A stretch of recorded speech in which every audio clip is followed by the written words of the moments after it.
Thank you, everyone. Welcome to this meeting of the Plans Committee on Tuesday, the 25th of November 2025 for Charnwood Borough Council. Please could I ask everyone present to turn off your mobile phones or switch them to silent. May I remind all those present that this meeting is being live streamed to the Council's YouTube channel and that by attending the meeting you are giving your consent to being filmed.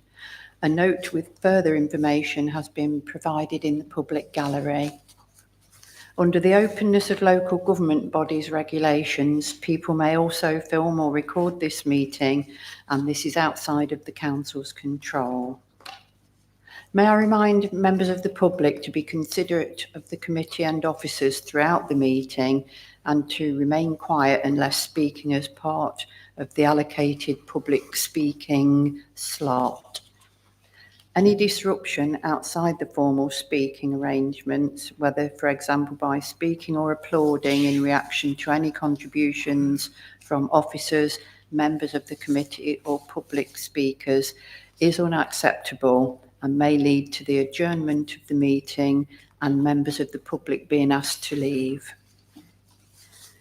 For the benefit of those watching the live stream and members of the public here tonight, I would like to introduce myself. I am Councillor Jane Lenny, Chair of the Plans Committee, and the other members joining us on the Plans Committee this evening is Councillor Corey Lowesley, who is my Vice Chair, Councillor Good, Councillor Infield, Councillor O'Neill, Councillor Palmer, Councillor Seaton, and Councillor Smidovics and Councillor Taylor-Durant. The planning officers present this evening are Mr. Reid, who is with us on the seats at the front, Miss Liggins, Mr. Akram, Mr. Mohammed, and possibly Mr. Worley. I understand that Miss Wallace isn't able to attend tonight. Our lead officer for this evening is Mr. Upton, and our Democratic Services Officer down here is Miss Dobson. I would also like to welcome Mr. Howarth, who is our legal advisor for the evening. For those watching the live stream, the planning officer presentation has been published on the website for those who wish to view it and can be found on the agenda page for Plans Committee for the 25th of November 2025. Could I ask that members of the committee use their microphones every time they speak to ensure that the viewers of the live stream and recording can hear the discussion? Speakers will be called forward at the appropriate time and will have 3 minutes to speak. When 1 minute of time is remaining, they will be advised by the Democratic Services Officer, Mrs. Dobson. Item 1 on the agenda is apologies. Ms. Dobson, have we received any apologies? I confirm we've received apologies from Councillor Fryer, and Councillor Charles will be substitute, but Councillor Charles will be arriving as soon as he can, probably by 6 p.m. Thank you. Item 2 is minutes of the previous meeting.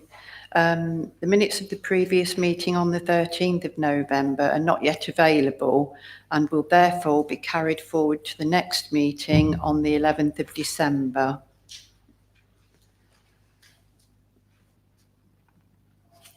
Item 3 is questions under Committee Procedure 12.8. Ms. Dobson, have we received any questions? I confirm no questions have been received. Thank you. Item 4 is disclosures of pecuniary and personal interest. Ms. Dobson, have we received any disclosures of interest? I've received disclosures of interest from Councillor Corey Lowesley in respect of item 5A, P23 1803/2, the bank surgery. He is acquainted with the applicant but has confirmed that he comes to the meeting with an open mind. Councillor Corey Lowesley has also declared that he has an interest in P25 0992/2, 190 Ashby Road, Loughborough. He has called in the application and will be speaking. He will therefore sit in the public gallery during the item. Councillor Corey Loseley has also declared that he has an interest in P24 0645/2 Selby's Garage, Woodhouse Eaves, but declares that he knows the applicant and feels there is a conflict of interest and does not wish to consider the item. He will sit in the public gallery during this item. Thank you. Are there any other disclosures of interest members wish to make? Councillor Good. The Ashby Road application is actually in my ward. I've been to a residents' meeting where it's been discussed and residents have spoken to me, and also I've seen a copy of a developer's email, but I come here with an open mind. Thank you. Councillor O'Neill. Thank you, Chair. I have, regards item P24/0645/2, that's item 5B, I have received an email from the developer, but I come to this meeting with an open mind. I haven't actually read it. Thank you, Councillor O'Neill. Is that everyone? Right. Thank you. So now we're moving on to, because of the declarations that have been made, we need to rearrange the order in which we address the applications, and and for quoracy as well, because Councillor Corey Loseley will need to recuse himself on a couple of occasions, and we have Councillor Mark Charles coming in, so that we'll be quorate, but he may not be able to get here until 6 o'clock. So for the items as we have them, 5A is still the first item on the agenda. 5B will be moved to the end of the agenda. 5C will now be second on the agenda. And 5D will be third on the agenda. Do you want to make a note of that so that we can make sure we're all singing from the same page? Is that okay? Councillor Lenny, we need a proposer, a seconder, and then a vote. Yeah, because I don't want to, we need to do this in a considered way, and I have to ask your permission really by vote to be able to rearrange these items on the agenda.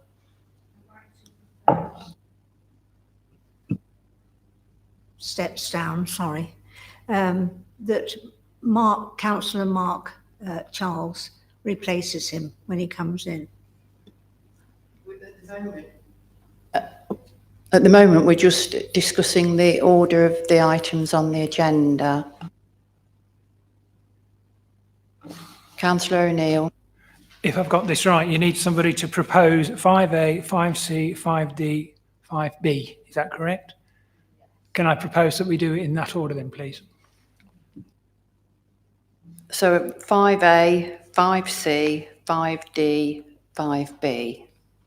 That is correct. Is there a seconder? It was a draw. I'll go with you, Councillor Palmer.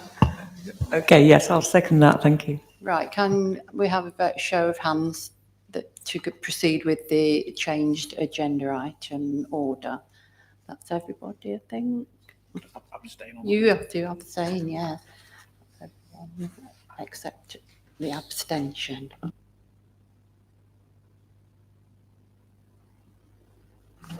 Okay, so we can move on now to the first item, which is item 5A, number P/23/1803/2, the Banks Surgery, Sileby. I would like to refer to our planning officer, Mr. Reid. Thank you, Chair. Good evening, everyone, and councillors.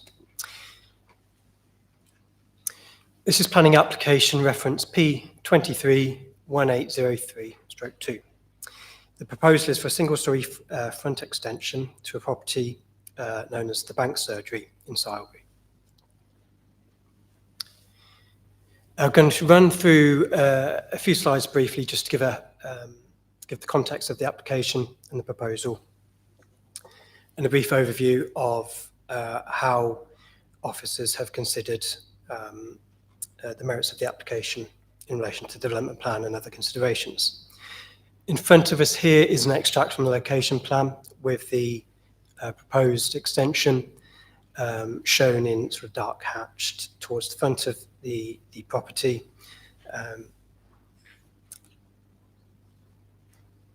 This slide is an aerial image, again, a red line roughly showing the application site to help put it in context. To the sort of northern boundary of the site is the brook, which you can roughly make out from this image. As you can see, and as members will be aware who've sort of reviewed the application and visited the application site, there's a number of residential properties around the property. A couple of brief photographs here. On the left-hand side, this is taken from sort of the other side of the brook looking towards the bank surgery. It's largely hidden behind that hedging in this photo that we can see sort of towards the left and middle of the photograph there, with the entrance more towards the right at the end of the sort of bridge area. The right-hand side photo is taken further from towards the front of the entrance of the site. So we've got that main entrance sort of towards the left of the picture, and you can see it's separated by a brick wall leading to adjacent residential properties. Three of the proposed elevations extracts are in front of us here to give just an introduction or an overview of the proposal. Again, a design that sort of follows the roof pitch and form of the existing building. This is an extract from the proposed floor plan. Again, you may not be able to read the room labelling here, but it helps give an indication of the extent of the expansion of space proposed and the internal reconfiguration that are proposed as part of that. We're going to have a couple of slides now in terms of relating to what, as part of the assessment of the application, is I guess, the key issue or in terms of the planning assessment. This map is an extract from the latest mapping of the Environment Agency. What we have in front of us here in terms of the dark blue, that is flood zone 3. The lighter blue as it goes around, that's flood zone 2. This was updated in the spring of this year. And also for clarification, as set out in the report, as far as the national mapping and the Environment Agency mapping is concerned, they don't set out the definition between flood zones 3A and flood zones 3B. EA flood mapping only presents flood zone 2 and 3, as well as 1. This slide shows an extract from the Council's strategic flood mapping. This was published in December 2018. It's not the easiest image to read, but you can see that sort of striped, sort of blue and red colour. That image, so that stripe is presented to indicate flood zone 3B. The lighter blue only really shows towards the north, I think is 2. There's a sort of a red rectangle you might be able to make out on that drawing, where we've just tried to highlight or identify where the bank surgery is in terms of the classification of flood zone 3B. And as, again, the details are in the report, but just for clarification, flood zone 3B is classified as functional floodplain, and that's defined in the Council's strategic flood mapping strategic flood assessment rather, from 2018 as well. Again, this slide is presented largely as the key issue, as is set out in the report, is the matter of flooding and the flood zone. This is national guidance that relates to all sites, all planning authorities in the country, and it guides authorities about how to approach applications for developments within different flood zones. The approach is set out in terms of different use classifications, and in this case it's deemed a more vulnerable use, and it sets out the approach to each flood zone depending on where it lies. We've highlighted in this case the flood zone 3B classification here, and get national guidance which is sort of in front of us here and in the report, which details that development should not be permitted. And it's primarily this national guidance which has informed the assessment of the proposal. In terms of key considerations, again, they're set out in detail in the report, but the primary one is the matter of flooding and flood risk, and the classification of the site and the area of the proposed extension as functional flood zone 3B. The application has been running for some time, and we have sought to, if there's ways to address this, or if there's any means to understand if this can be mitigated, or if the council's interpretation of the national guidance is correct. Members will note, both in the report but also in the extras report, we've provided copies of comments from the Environment Agency where their comments were sought to be understood, because we've had a number of comments during the course of the application. Their comments are detailed in full in the extras report. In short, essentially, they've advised they are statutorily not required to comment on a proposal of this nature, as it is a minor development in planning terms. The decision, therefore, was it is a decision for the local planning authority to make based on the guidance that applies to it. Further background, again, briefly, as set out in the report, earlier in 2025, the EA flood mapping was updated, and this was awaited to see if the flood classification of the site was going to change. It didn't, and it remained as 3 as far as the EA mapping was concerned. Parking and access is an issue that's addressed in the report. Again, there is limited parking space and turning space within the site. But in terms of the planning judgment and noting the benefits of the proposal, it's not deemed by officers that the parking situation and access represents a reason to not support the application.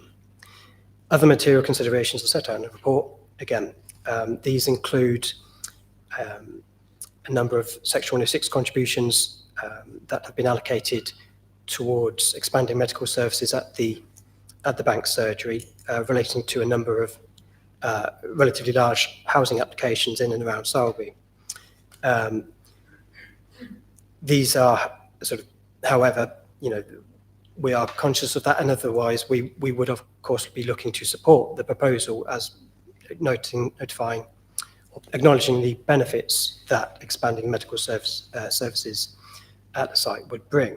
However, it's not deemed that these material considerations outweigh the guidance that the local authority is required to apply when assessing a proposal for an extension in flood zone 3B.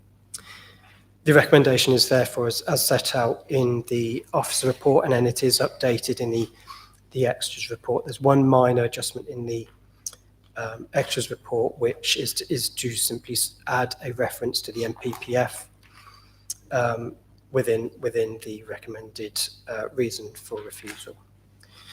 Thank you, Chair. Thank you, Mr. Reid. We now have some speakers on this item, and the first of the speakers is Mr. Graham Swain.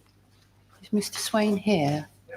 Thank you. Would you mind coming forward to where the speakers are, just behind the councillors? Yeah. Yes, please.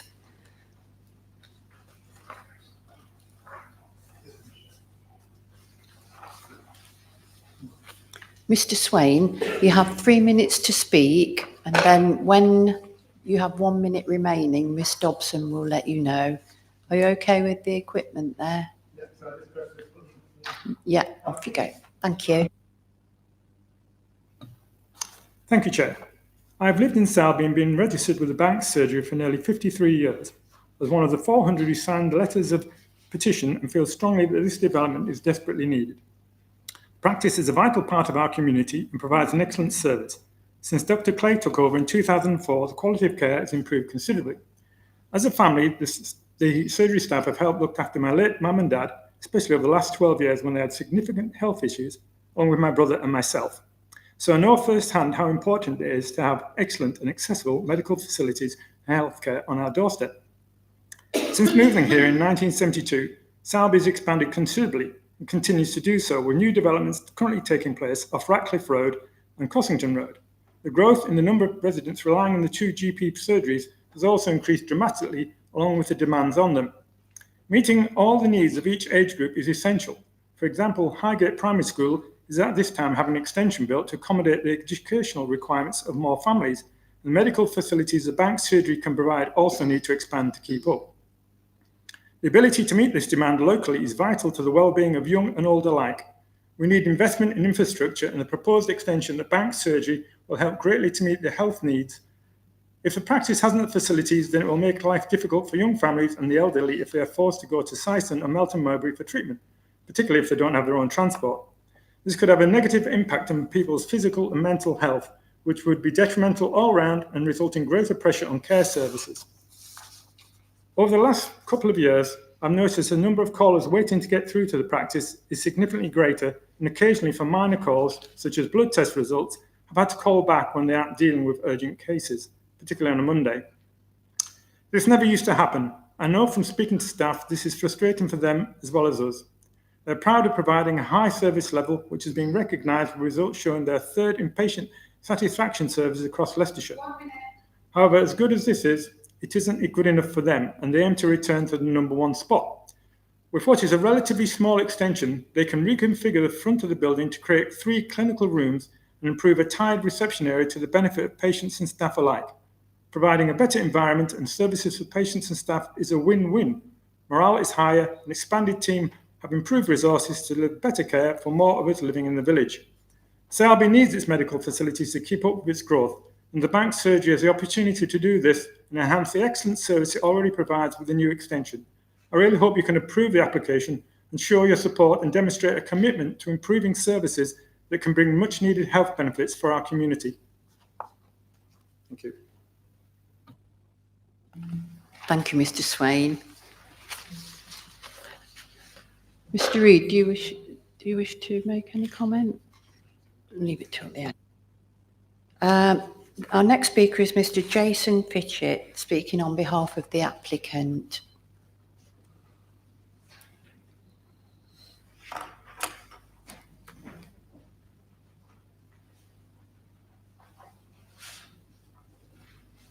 Mr. Fitchett, are you familiar with the equipment?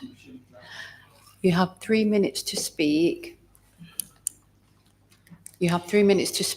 When 1 minute is remaining, Miss Dobson will let you know. Chair, councillors, thank you for the opportunity to speak today. We are asking for approval for a small extension that is not simply desirable but essential. And I want to explain why the concerns regarding the floodplain status should not be used as a barrier and a risk to the health of Sowerby's residents.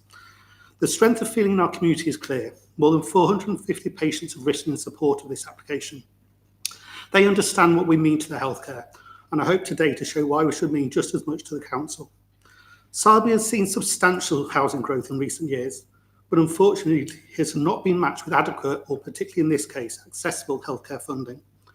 Despite our clinical and administrative spaces already operating beyond capacity, we have continued to deliver the highest quality care. However, we are now at the physical limits of what the building and our team can safely sustain. We are proud to offer all our patients same-day access for every problem. That is almost unheard of nationally.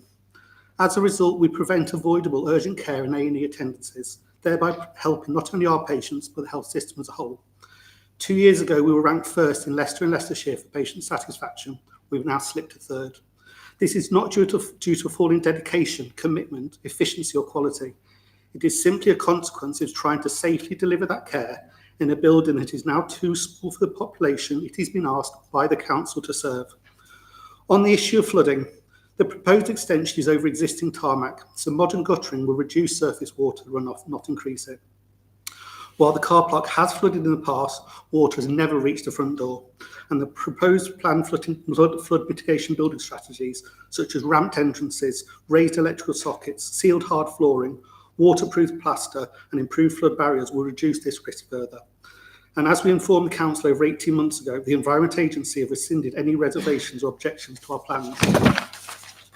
On the issue of risk, the premises are owned by the GP partners. Therefore, we are not asking the council to take on any risk, only to allow us to carry it. From a pragmatic view, preventing the extension on the grounds of flood risk restricts us on a significantly greater number of safe dry days each year, as well as, and for the sake of, a very small number of days when minor flash flooding may occur. Given the protracted 2-year process to this point, we've had to consider our options if approval is refused.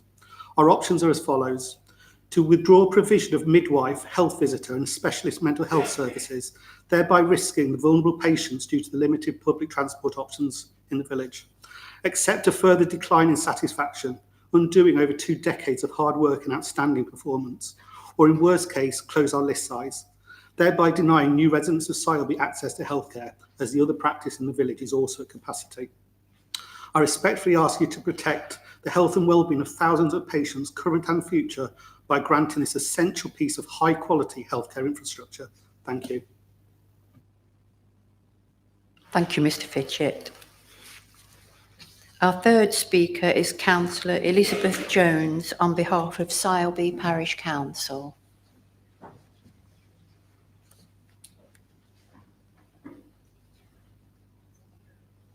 Councillor Jones, are you okay with use of the equipment there? You have 3 minutes to speak. Once you have 1 minute remaining, Ms Dobson will let you know.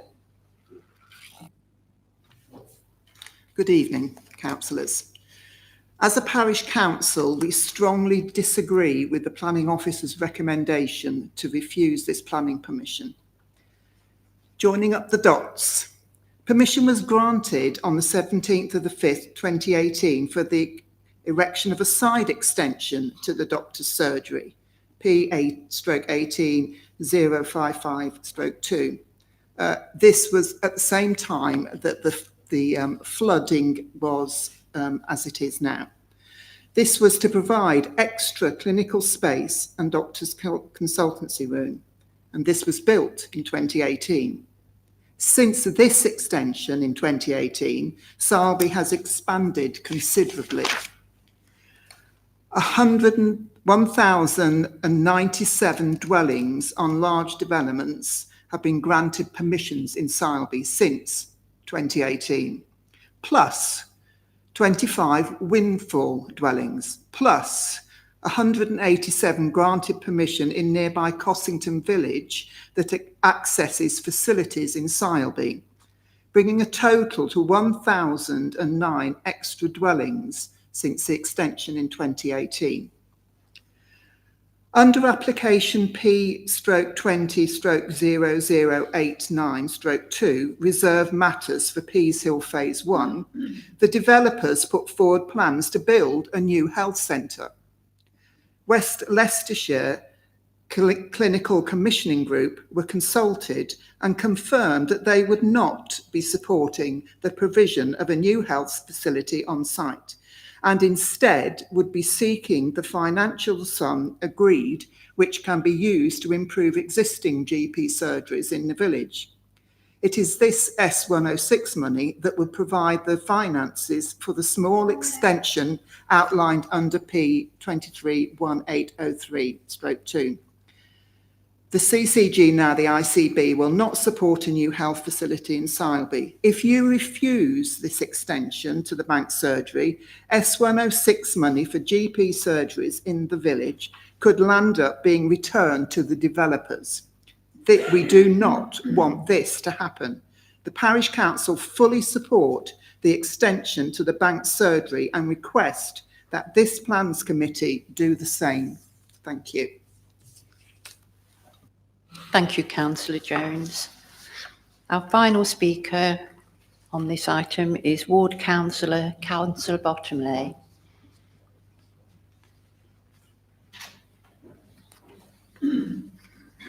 Councillor Bottomley, are you happy with the use of the equipment? You have 3 minutes to speak. Once you've got 1 minute remaining, Ms Dobson will let you know. Thank you, Chair. I'm speaking today in support of this application that will directly benefit the health and well-being of the community I represent. Sileby has experienced massive housing growth in recent years. The GP practice has already taken on the resulting additional patients in good faith, anticipating this long-planned extension so they can continue delivering safe, timely and accessible care. According to the NHS ICB, there are no fundable alternatives to extending the surgery to meet this increased demand. I'd first like to address the points raised in the officer report around flood risk. The area proposed for development is currently part of a hard-surfaced car park. Replacing one impermeable surface with another does not increase flood risk elsewhere. Given the flood mitigation measures that the applicant has committed to in their site-specific flood risk assessment, I believe they have complied with paragraphs 178 and 181 of Section 14 of the NPPF. I would also like to draw members' attention to page 18 in the officer report. In the second paragraph, labelled 9.2.13, it is acknowledged that in February 2024, the EA withdrew their earlier comments, including a statement that the site was more vulnerable. Regarding the claim made in paragraph 9.2.14, there is in fact no evidence in the public domain that the EA have stated that the development should not be permitted because it falls into a more vulnerable category. Nothing in the extras report changes that. It confirms that the EA backed away from making a formal comment.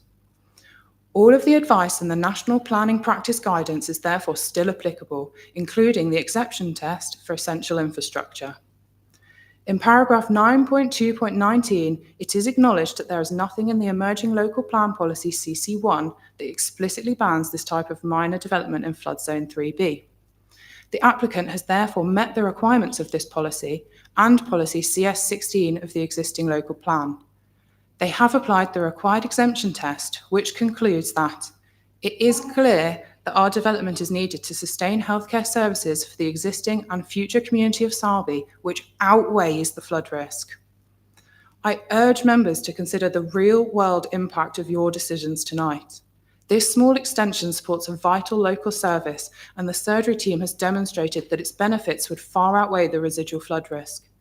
For these reasons, I respectfully ask members to vote to not accept the officer's recommendation and also to further resolve to approve the application on the grounds that the applicant has satisfactorily met the requirements stated in Policy CC1 of the Emerging Local Plan, Policy CS16 of the existing local plan, and Section 14 of the NPPF. Thank you. Thank you, Councillor Bottomley. Can I ask Mr. Reid if he has any responses to any of the items outlined? Thank you, Chair. Yes, in terms of sort of adding to the discussion, I'm happy to sort of try and either clarify or add sort of a couple of points that were mentioned by speakers. The 2018 planning permission for extensions to the surgery were mentioned, and the date of that was mentioned as well. and the date is important in this context. The date of that planning permission was July 2018. The council's strategic flood mapping was published in December 2018, obviously after that planning permission was granted. So the classification of the site as defined in that 2018, the council's strategic flood mapping, was after that decision was made. So we have a different planning context than at the time of that decision. A couple of other points. In terms of Section 106 and the number of housing developments and the associated plan permissions relating to them, in terms of the allocation or the drawing up of Section 106, identifying expansion for the services at the site, there's a number of, I guess, layers to that. One factor is a number of those planning permissions were, again, pre-December 2018. So pre the classification of the site as flood zone 3B. Some are after.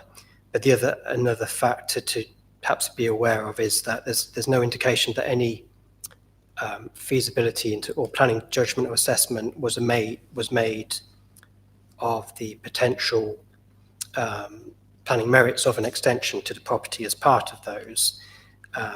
So whilst 106 contributions may be allocated or identified in 106s at that stage, they're not necessarily subject to a planning judgment assessment based on a particular proposal at that time.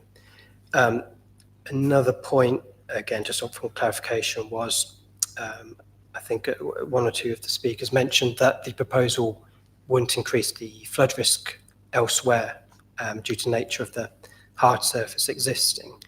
In terms of the guidance of what we're applying here and what's sort of more fundamental is, it's not a question of causing flood risk elsewhere, it's about the risk to the property and the use itself. So the guidance that's identified in the report relates to the risk of the proposal, so that it's the more vulnerable classification and the risk to that extra floor space. And that guidance relates to what's termed in the guidance as minor extensions, such as this. So again, a relatively minor clarification point here.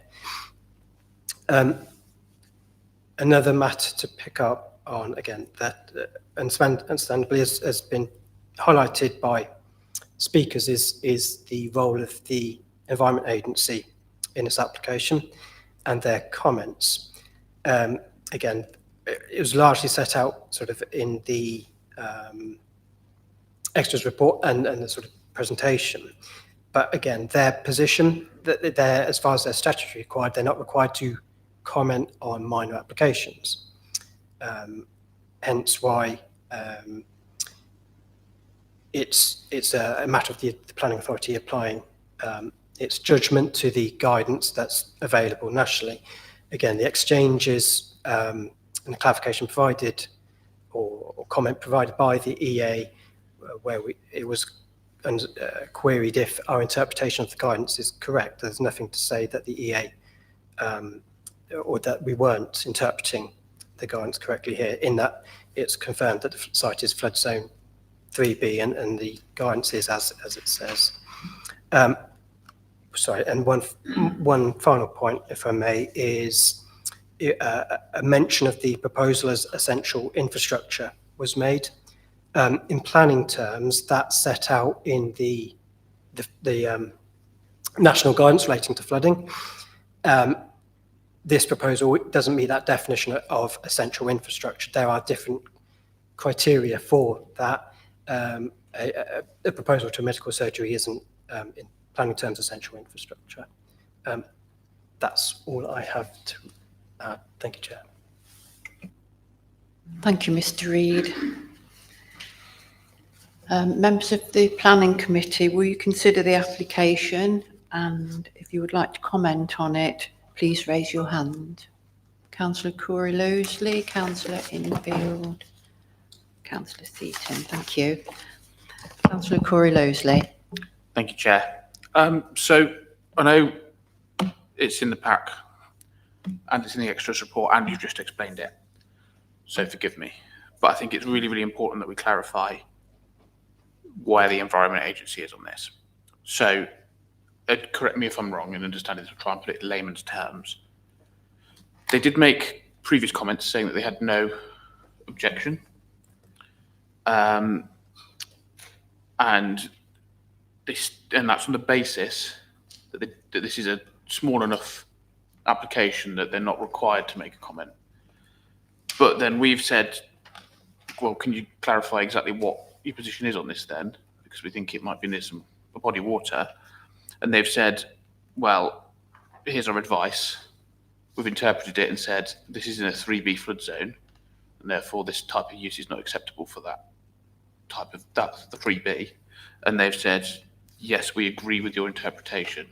So we're refusing this on the basis that the advice from the Environment Agency is that you can't have a doctor's surgery in a 3B flood zone. We've double checked that with them and they've said yes, but they're not making an official comment on it as a consultee, just because there's a bureaucratic quirk that says that they shouldn't because it's a small application. Is that, am I understanding that correctly? I think that's about correct. Again, from memory. As far as official formal comments we have, there was 3 different comments. One was the initial one. It's in the extras report, I believe in November 2023, where they did object and highlighted it in flood zone 3B. The second one, again, stated no objection and other wording. But then there was also, as part of that comment, it said, it referred to the national guidance. So I guess the confusion came from officers is they're stating no objection. We will look at the guidance and we can't see how those two things marry up, because when we look at the guidance, we're seeing that the flood zone 3B more vulnerable, and how are those two going together? There then,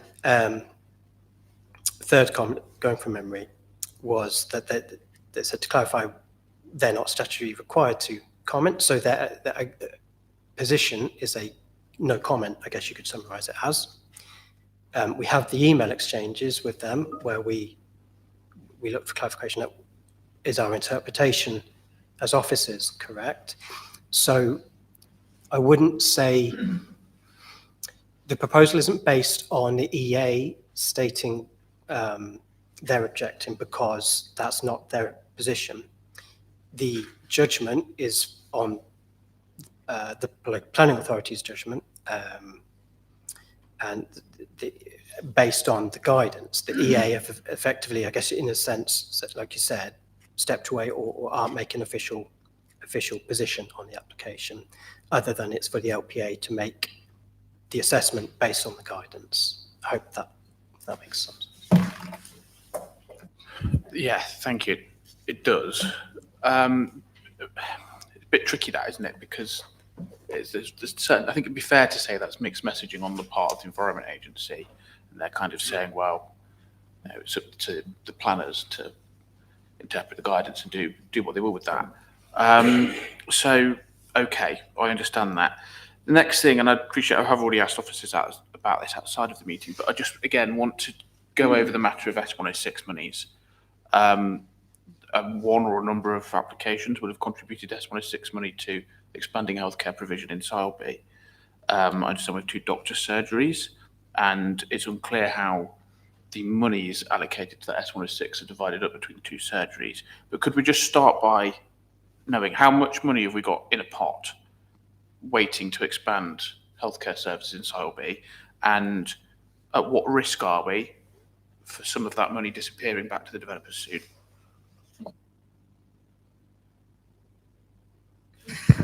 Yeah, sorry, Chair, just to help if I can. Just going back to the earlier point, just to clarify, and I think the questions are well put, because I think it brings us to the nub of the issue. regarding the main concerns here. So firstly, regarding flood risk, we can set that out in terms of the officer response, in terms of recommendation this evening, which hopefully provides some clarity rather than mixed messaging, as was referenced. So if I start with that, and then I'll come on to the Section 106 contributions. So first of all, as Mr. Reid mentioned earlier, we've updated the recommendation this evening to reference the National Planning Policy Framework. So we've got Section 14 added to the recommendation in the extras report. It's clear from the reason for refusal, it is set out in detail within the report in terms of flooding issue as presented by Mr. Reid earlier. So the proposed extension is clearly on land identified within flood zone 3B. And we've also referenced the strategic flood risk assessment from 2018.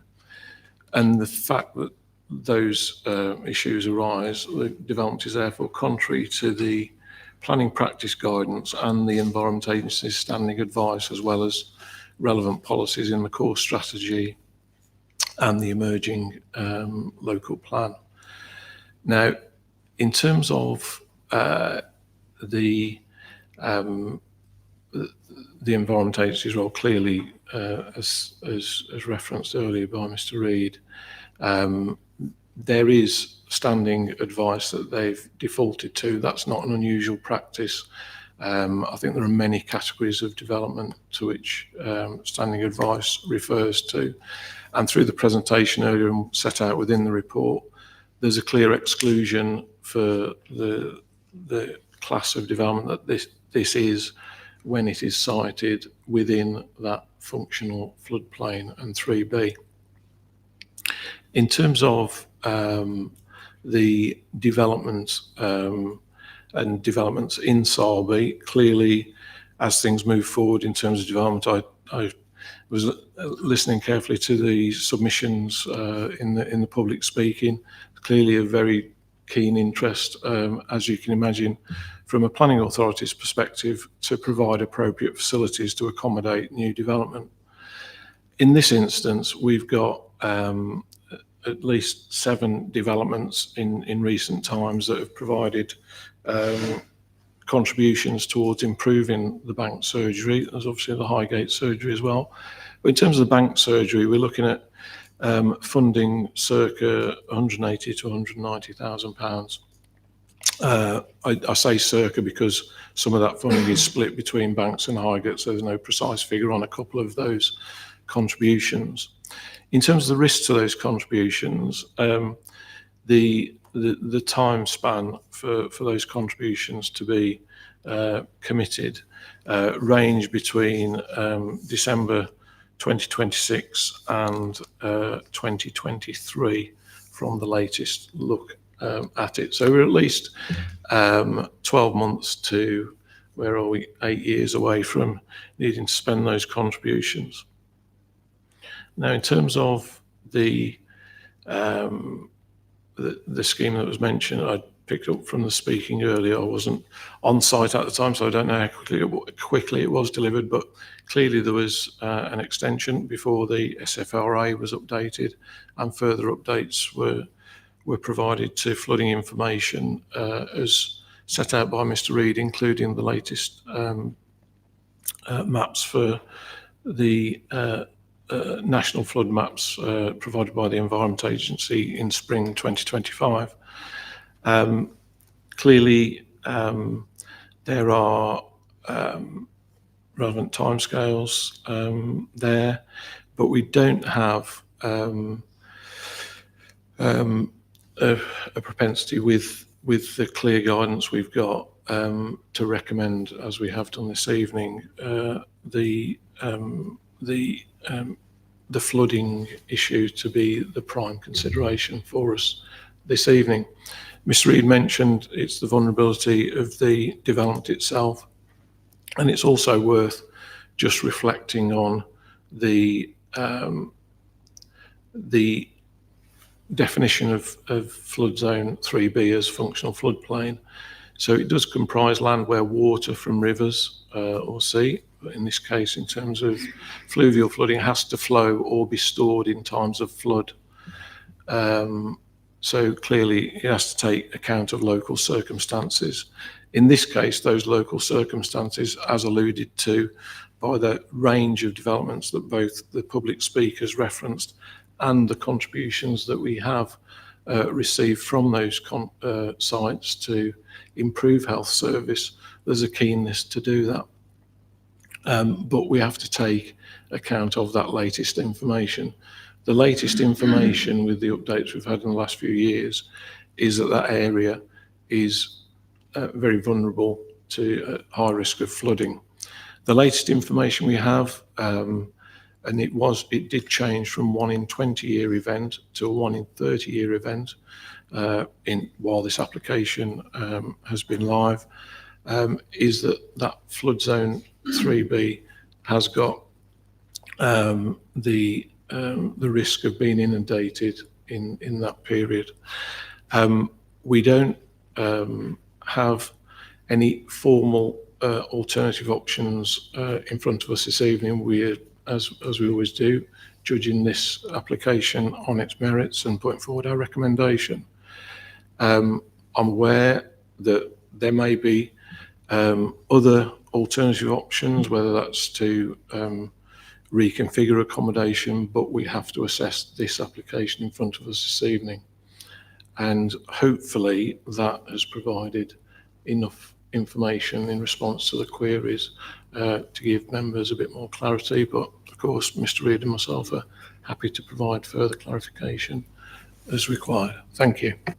Thank you. Mr. Howarth, I understand you wish to offer your advice.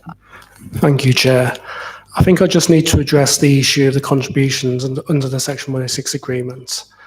The question of whether or not the contributions may be repayable or may need to be repaid because they remain unspent wouldn't be a material consideration in relation to the determination of the application before you. Thank you, Mr. Howarth. Oops. Have you finished speaking, Councillor Corey Losley? For the moment, yes. Councillor Infield. Thank you, Chair. So it's clear that there is some risk of flooding. I visited the site this afternoon, and it would seem to me that the risk of flooding of the extension is no more than the risk of flooding of the existing surgery, as they're pretty much on the same level. So there is some risk to that. That's clear. It's a pity that surgeries are not regarded as essential infrastructure, but there's nothing I can do about that. I would regard healthcare as essential and infrastructure associated with it equally so, but it's not the way the government has decided to define it. So I think we've got a balance here. So there's some risk of flooding, that's absolutely clear. And I'm now leaning towards thinking it's a risk worth taking because council also has important responsibility for the health of local population. So we've heard from users of the surgery, we've heard from the surgery itself, a huge amount of local support. And from what we've heard about development and population and facilities in Sowerby, we can see that it's absolutely needed in order to deliver decent healthcare to the local population. So I think as a planning committee that what we've got to do is balance that risk of some flooding. And we heard that some flood alleviation or protection measures have been built into the design, although we haven't seen the details of those, but I would have thought that they would do something useful. As far as I understand, the existing surgery exposed to the same level of flood risk has not been flooded in a very, very long time. So there is a risk. My hunch is that that's a risk worth taking in order to develop and deliver healthcare to the local population. But I think that's a discussion that we need to have around this table, and I welcome other people's contributions, and let's see if that helps move us towards a decision, which may not be the advice of the officer. Thank you. Mr. Reid, do you have any comment? Councillor Seaton. Thank you, Chair. Well, there's absolutely no doubt we need to increase the capacity of the local doctors' surgeries, and especially if other options, as in newly built surgeries in the developments that unfortunately, but is going to happen in that area, that there isn't any other surgeries planned. In fact, that there is a comments saying we don't want to build any surgeries on the developments that are happening. Local doctor surgeries are very important, and yes, it's a functional floodplain. A functional floodplain means that it ebbs and flows, and we shouldn't restrict the flowing of it. There's no doubt that having the extension on it would restrict the flow as it flows now, but would it add to any material harm there, especially if the extension is having the precautions built in with it as well. Planning is rarely black and white. The considerations that have to be balanced between the good and the harm. And in order to make a good decision, we need to adhere to the statutory bodies such as Highways and the Environment Agency. But we haven't got any clear instructions from the Environmental Agency, and nor has the planners, really. It's just been thrown back into their court, which is very nice of the Environment Agency to do it. So they will be absolutely be able to sort of wash their hands of it if something did happen. And of course, there's houses around the surgery as well. What happens to them if they flood? And they say, well, it wouldn't have happened if we hadn't had that extension on. So you have to balance up whether it's between the good and the harm. And I think it's a risk that is worth taking as well. Especially if it's not a green field. It's not like all the other developments that have happened in that village. It's not a green field. It's got no trees in it that absorb the water anyway. There's nothing, no extra material harm I can't see of having that extension. So I think my mind is quite clear on this.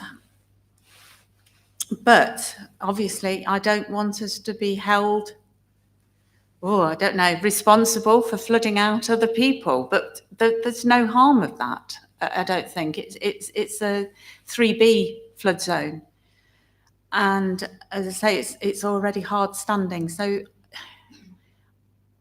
And it's all counterintuitive, really, for us to say that it's desperately needed, these services, and then we're even thinking about not letting a small extension take place that could alter the lives of so many people on there. And the developers aren't providing what they should provide on site of the new developments.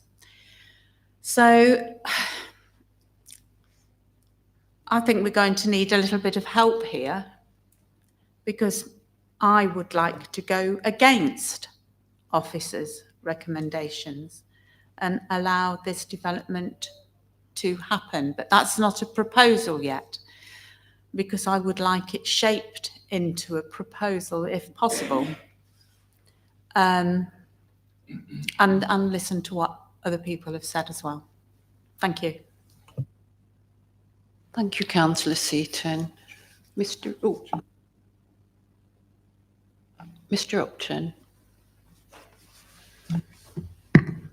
Thank you. Yeah, it's just a point of clarification, just so members are clear. I appreciate the last two contributions. One thing I would highlight, because I think it was intimated that there isn't a risk elsewhere. I think there was reference to hard surface at the moment. Clearly, a hard surface, I mentioned the function of the functional floodplain earlier, to let water flow and store water. clearly, if you look at a volumetric calculator, you're going to have a volume of built development that will take a volume of space away from that storage and flow. So there will be inherently a wider risk there, as well as a risk to the development. So I just wanted to clarify that from the last couple of contributions, just so members are clear on that point. Thank you, Chair. Any more comments? Councillor Seaton. Thank you.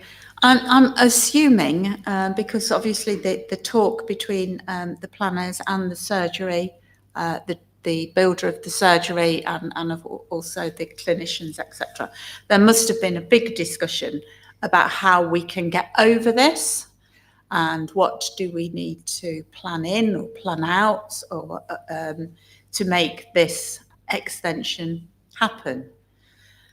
So has there been talks about that? I don't know. Can a small balancing pond be inserted in the not big enough as it is car park? Could contributions be made by the doctors into opening and widening the brook? Has any of these things been discussed and looked at to see how this surgery can be extended? Mr. Reid. Thank you, Chair. Thank you, Councillor. I guess not quite in those terms. We've certainly made the applicant aware of the predicament that we've seen in terms of the classification of the site being 3B and the guidance directing that sort of explicitly states development should not be permitted, and we've presented that and reviewed the guidance and any other information we can find to try and understand is there any form of mitigation or means to find an acceptable solution. We haven't had anything sort of presented and we haven't identified anything ourselves. In terms of the guidance, there's a differentiation between 3A and 3B and 2. I guess the lesser at risk categories do allow for mitigating elements to be included in a development. So, and there's reference to finished floor levels and electric sockets above a certain height and these sorts of measures. And that's not uncommon for developments that meet certain criteria for those. In this case, it's more of a 3B. There isn't any indication we've seen that the site is classified as 3B. The guidance says is this largely this table. So no, we can't foresee that any storage pond or any other rearrangement of the site would address this. So that's what we've, I guess, sought to do or search for a solution to make this acceptable, but we haven't identified any. Thank you, Jen. Thank you, Mr. Reid. Anyone else want to? Oh, Councillor Good. Was something such as water permeable tarmac on the existing car park discussed, or tree planting anywhere to try and alleviate the situation a bit more than it is already? Thank you, Councillor Good. Do you need to make any comment? I can briefly. No, that's not been discussed. Again, similarly, because of the classification and the guidance doesn't appear to suggest proposal to mitigate it within that area, because it's all classified as functional floodplain. No, any measures such as that hasn't been discussed. Councillor Smidovic. Thank you, Chair. Unfortunately, I couldn't attend on the coach today and actually see this site, but I'm looking at page 20, I think it's 21, and it talks about 9.5.5. It talks about the parking, having 9 parking spaces. But the line that worries me is the point that number 15 and number 11 Brook Street used for access as part of an apparent shared access onto the highway. So that word apparent is it or isn't it a route through to these 2 properties? It also goes on to say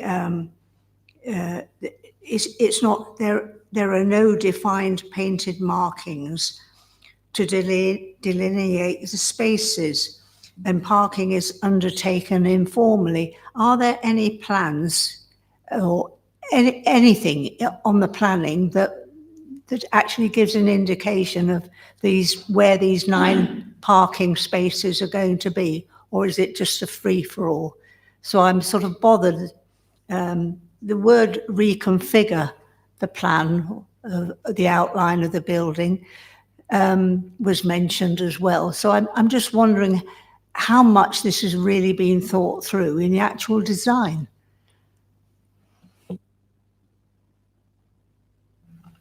Do you wish to make any comment, Mr. Reid? I'm happy to briefly. That's right, there aren't defined parking spaces, and this would, the proposed extension would, of course, extend and slightly reduce the available space within there. Obviously, the officer conclusion or recommendation is that the parking and the access situation isn't in itself a reason for refusal. We've identified, we've got comments from the local highway authority, and they've identified, using their guidance in terms of parking demand, which is often based on floor space, and recommended number of parking spaces and so on, and the access point. So it's not, I mean, in short, you have a sort of access and turning space arrangement that is substandard as far as the highways guidance goes, and this would slightly worsen that arrangement as it is. But again, there are constraints to this site. There's a very limited amount that could realistically be done to improve, you know, the space is sort of as it is. So as you can sort of hopefully partly see from this image, there's that sort of wide drop curb that does serve those residential properties as well. But no, it's in terms of the actual parking arrangement, it's I guess you could say it's not ideal and certainly doesn't meet standards, but it's not, as far as the actual judgment on the planning assessment is made, it's not deemed to be sufficiently negative to represent a reason for refusal. As I visited the site today, would you mind, have you got a pointer on your laptop? Because that small wall bang in the middle, that's the boundary wall between the houses and the surgery, isn't it? So in effect, there's quite a lot of space there, and there is no hindrance to the houses when they use their cars to come in and out, as far as I can see. And certainly it seemed a large enough space when I was on site today. Any more comments or questions? Councillor Seaton? You okay? Councillor O'Neill? Thank you. We're told that from the office of the S106 money is £180,000. And the speaker told us that over 1,000 houses have been built in Salby and Cossington. I assume these are catchment areas for the GP surgeries. Now, my maths isn't that good, but I reckon that's £180 per house. When you consider that these houses are selling for a lot of money, That isn't actually a lot of money that these developers are contributing towards healthcare. That's my first point. The second point, as far as parking is concerned, I think that's a red herring. I walked up to my GP surgery this morning and there are 12 parking spaces there, of which 4 are not operational because they're building an extension to cope with all the houses that are being built in Mount Sorrel. And my last point is that Councillor Infield has hit the nail on the head. It's a balance.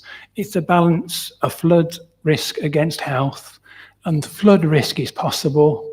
The health need is certain. It's a no-brainer. Unfortunately, I will be voting against officer recommendations. Thank you. Do we have any more comments or questions? Councillor Seaton. In view of comments that we've had from the planners to my question about mitigating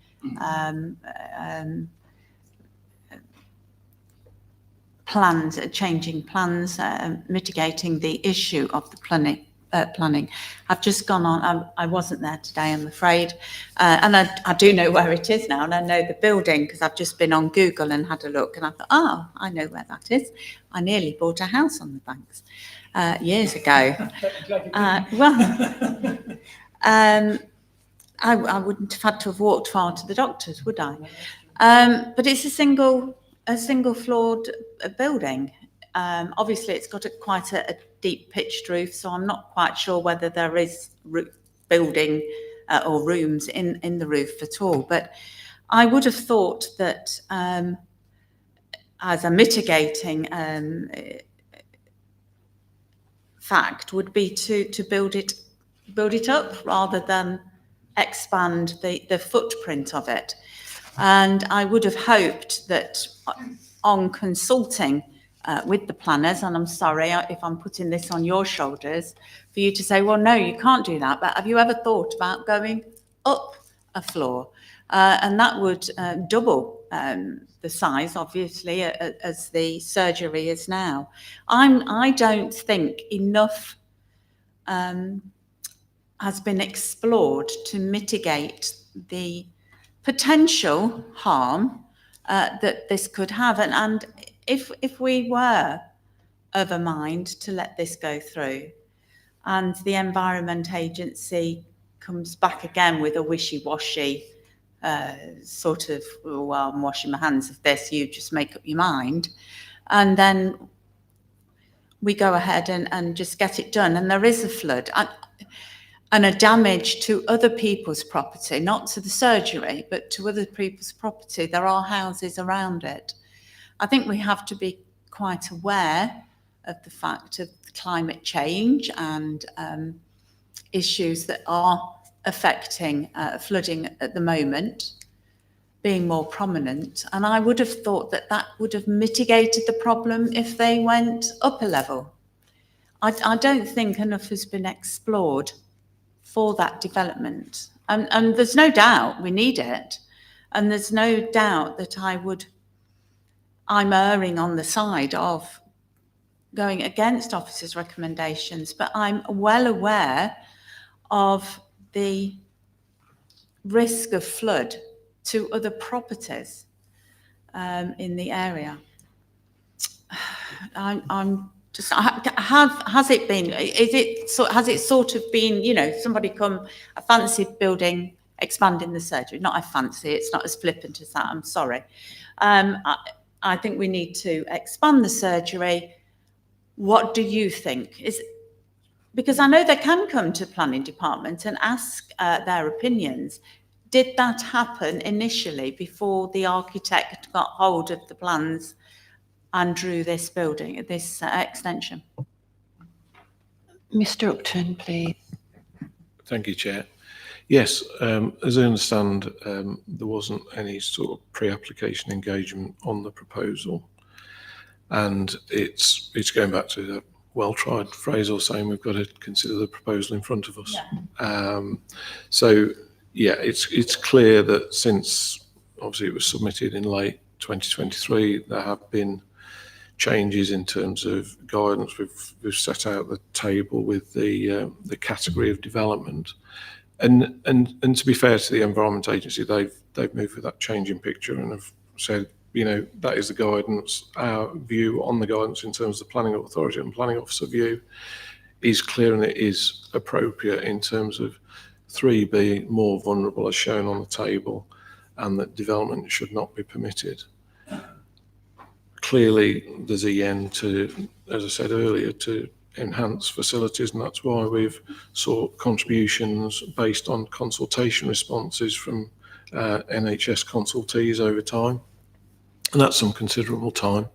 There is still, you know, a time horizon to look at an appropriate proposal, but the one in front of us this evening is for that physical extension. I'm aware in the background there is that national programme of rationalisation that might lead to an alternative option coming forward, but that's not in front of us this evening, and that's probably the best I can answer that and help the committee at the moment. Thank you. Thank you very much. So hypothetically, obviously going up would not have any adverse effects on the flooding. And if we were to turn this down, I would urge the powers that be in the surgery and the clinicians to probably explore that option. Because I'm just well aware of where the Banks is, the amount of houses that are around it. And if we did cause by this and other development, and I can't believe I'm saying that, because we pass large developments of thousands of houses, and you know, the issue of flooding always comes up on this as well. And these are thousands of houses, not a small extension on a doctor's surgery. But it's sort of damned if you do and damned if you don't kind of situation here. Will we be? I know we wouldn't be setting a precedent, because each individual development application has to be treated in isolation. So initially it was very clear cut in my mind, it's worth the risk. But I'm just not sure whether other options have been explored sufficiently to mitigate that risk and still allow the doctor's surgery to increase its capacity. I would be interested in other people's opinions that were in a mind to go with officers' recommendations. Councillor Infield. Yeah, I just want to address the issue that Councillor Seaton raised about whether doing this could possibly increase the risk to other properties and therefore open up the issue of liability. From the site visit, I honestly don't think that that's the case, because the entranceway, the driveway, falls away noticeably from the surgery buildings. So I think most of the flow would be away from those buildings down towards the lower levels and away from other houses. So I can't see a scenario where that small extension would actually add any significant risk to the flooding of other properties, and I think that's an important issue. And I know it's one that's on your mind, so. So if I could come back on that, Chair. I mean, I come from Thurmaston, and for years we've put up with Churchill Bridge flooding, and I know that Sileby Bridge floods as well. So we're not just talking property here, and the destruction of property. It's altering the traffic. It's interfering with the traffic, the road where it is, because you've got that huge roundabout and different entrances, and it is a way. It is quite a main route going through Sileby and going out onto the Six Hills Road. So I don't think it's just property that I'm concerned about. It's flooding as well, and as you said, the liability. I just don't know whether enough enough energy has been spent on trying to mitigate it and look at different options on the building. Are there any more comments or questions? Councillor Smidovic. One final question.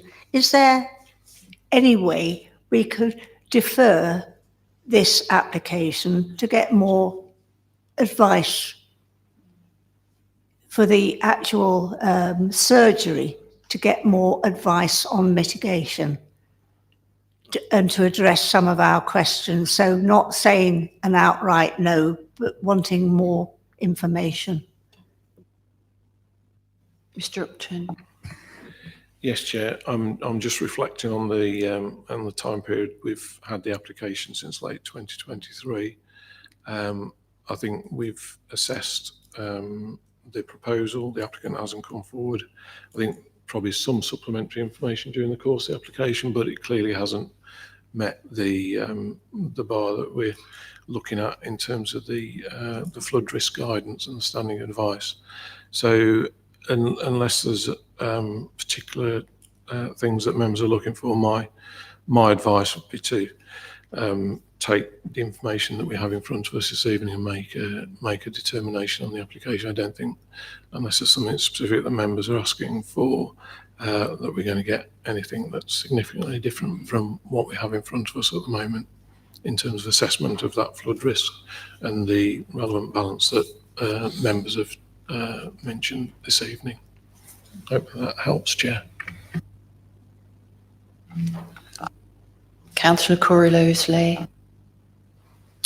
Thank you, Chair. So definitely some interesting points have been raised. I understand Councillor Seaton saying about other options and they're all common sense, but we do have this application here in front of us and we need to make a determination based on this application as it stands and as it is before us. I'm also, what Councillor Infield said when he first spoke is, what does the committee think about the planning balance here? You know, harm versus benefit from approving this application. I am still not made my mind up which way, how I feel about this at this point, even after a fairly good, fairly detailed discussion from councillors and good advice from the officers. So my question would be, and perhaps this is one for you, Mr. Howarth, if the committee is minded to overturn officers' recommendations here to approve this application or recommend this application for approval, where do we stand next? Because in the past where I've been at Plans Committee and members have asked for advice when it comes to overturning officers' recommendations, we often have the spectre of appeal, litigation, and we also have the issue of planners not being able to kind of formulate grounds to grant the application afterwards. So I don't see here, unless you can advise otherwise, there may be, that we would expose ourselves to appeal, but there may be a liability that the council would take on or the LPA would take on. Could you advise us on where we would be if, let's say, we overturn recommendations, we approve this application, it's built, it's done, and then the following week there's a flood and everything is damaged. Where would we stand in that situation legally? I think there are 2 points to your question, really. I mean, first of all, I can't really advise you on the liability potentially from flooding because that's outside the field of planning as such. I mean, that would be civil liability. Potentially there might be liability, but unfortunately I can't confirm that. The other 2 points, I mean, the first point to make is that if members are minded to grant permission contrary to recommendation, they need to have clear planning reasons for doing so. And they need to set out those reasons. There's no reason why officers can't assist members with formulating their reasons, but obviously officers cannot provide the reasons for members for granting permission. So it is for officers really to support members in formulating their reasons, but obviously officers can't provide the reasons for members. The second point is the potential risk. There is a risk. There is no right of appeal from a grant of planning permission, but obviously there is the potential for judicial review. If there is a particular objector who is unhappy with the decision, they wish to challenge the decision through the courts, they can do so. And clearly, if the council has taken into account immaterial considerations or has failed to take into account material considerations when coming to its decision, or has not formulated proper planning reasons for granting permission contrary to recommendation, then that may be grounds for challenging through the courts.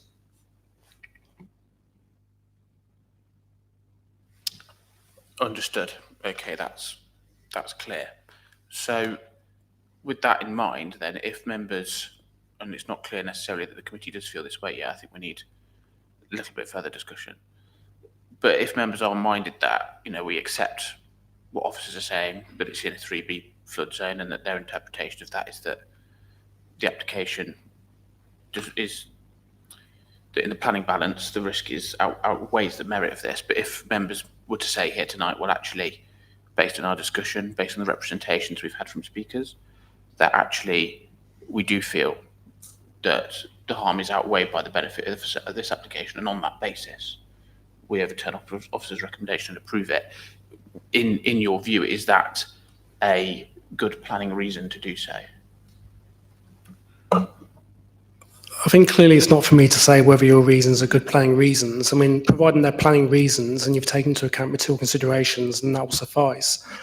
Clearly, whether a matter is a material planning reason is a matter of law, but obviously the weight to be attached to that consideration is a matter for you as the decision maker. So if you identified material planning reasons for departing from recommendation, the weight to be attached to those reasons is a matter for you as the judgment, as the decision maker in relation to this application.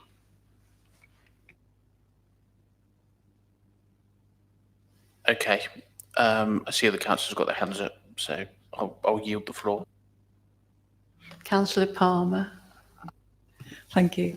I'm inclined to agree with Councillors Infield and Councillors O'Neill that the harm is outweighed by the benefits. I think if anyone's good, I can't think of who would object to this. I mean, the developer wouldn't object to this being agreed. So I can't imagine we'd be hauled through the courts on that point. I can't imagine who else would object. So, and I think the fact that this is being brought to Plans Committee means that it's nuanced enough for us to be able to construct an argument in favour of it, a material planning argument in favour of it. And sorry, I've lost my train of thought. So, can the principle of development be one material planning consideration? Thank you. Any answers from Mr. Upton or Mr. Reid?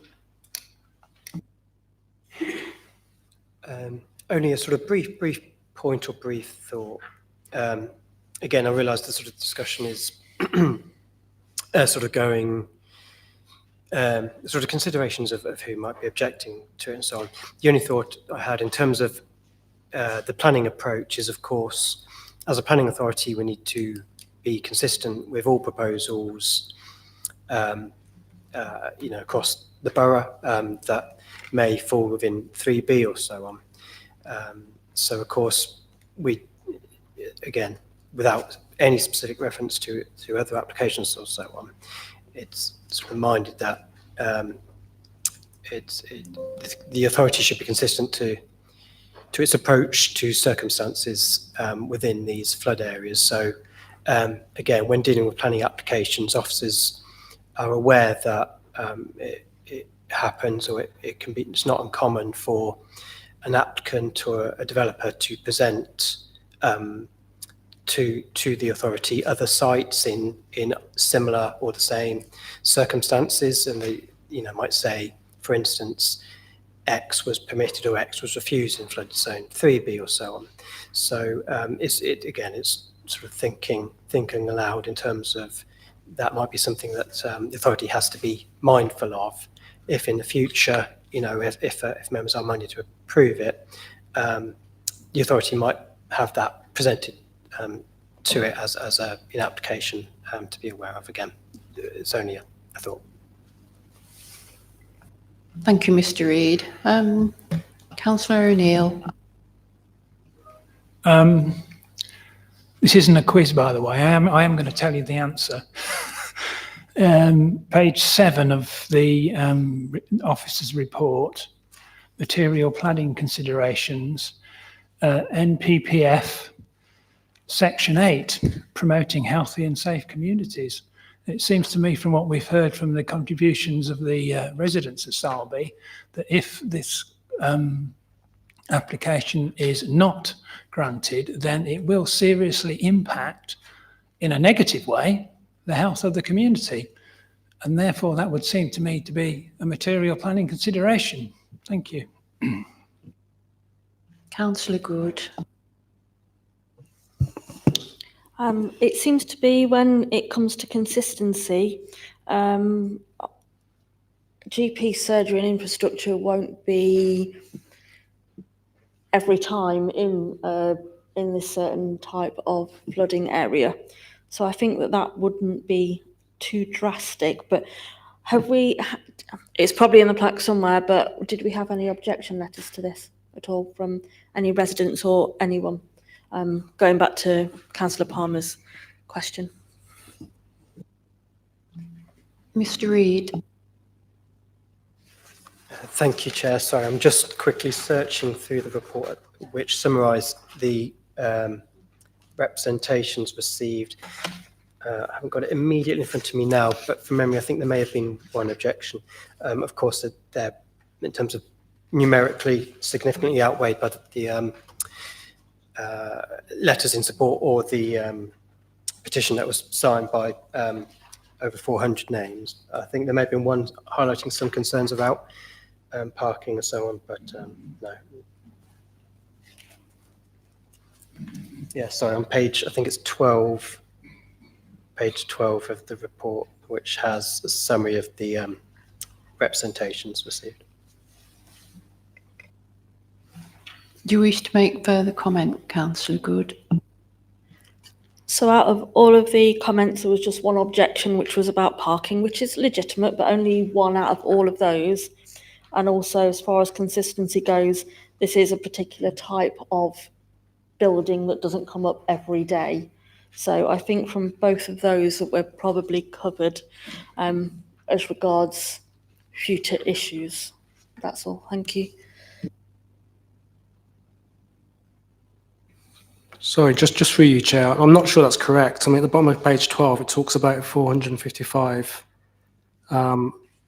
responses, including a petition, and 5 in objection. So I think on the face of it, unless the officers say otherwise, I think there were 5 objections.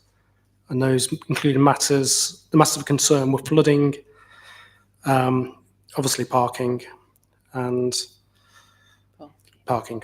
So flooding was a matter of concern. There were 5 objections, I think, reading the report correctly.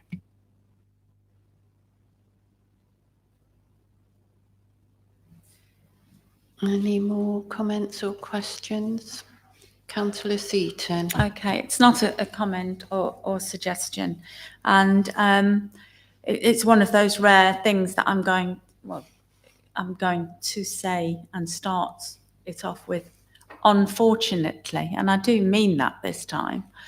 Unfortunately, I think, my proposal would be to go with officers' recommendations in the hope that the surgery alters and comes back with another application to raise the 1-floor surgery to 2-floor and offer the population of Sileby a greater choice in there. They've got the 106 money should not make a material consideration, but it is, and it does make a lot of difference to the surgery, and probably an aids will help them make that decision. But I'm hoping that that decision would be something that they could make to extend that. I'm very uncomfortable about going against any of our statutory partners on this, even though they've seemed to have thrown it back at us and say, well, you make up your own mind. I'm still very, where does it stop? If we sort of ignore the Environment Agency now, and then do we ignore them on the next development or the next development, or do we side with them on the next development? I think when we talked about consistency, we need to be consistent about our statutory partners on this. And so therefore I've made that recommendation, that proposal. Do we have a seconder?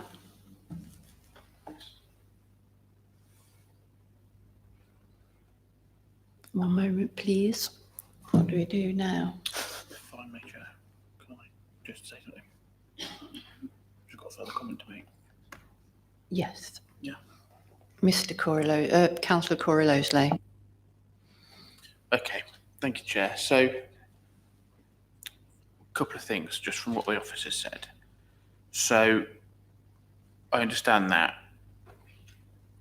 one of the concerns we may have if we overturn officers' recommendations here is that in future, other appeals, perhaps that applicants could say, you know, on this occasion, a building in a 3B floodplain was allowed, and therefore it should be allowed in this instance. But we're talking about material consideration here, which is the added benefit and utility of expanding this health centre. And correct me if I'm wrong, and I may well be wrong, it would, in that situation, would the applicant at appeal not have to demonstrate that the material benefit of their application outweighed that 3B, and the same that the committee may determine that it does here?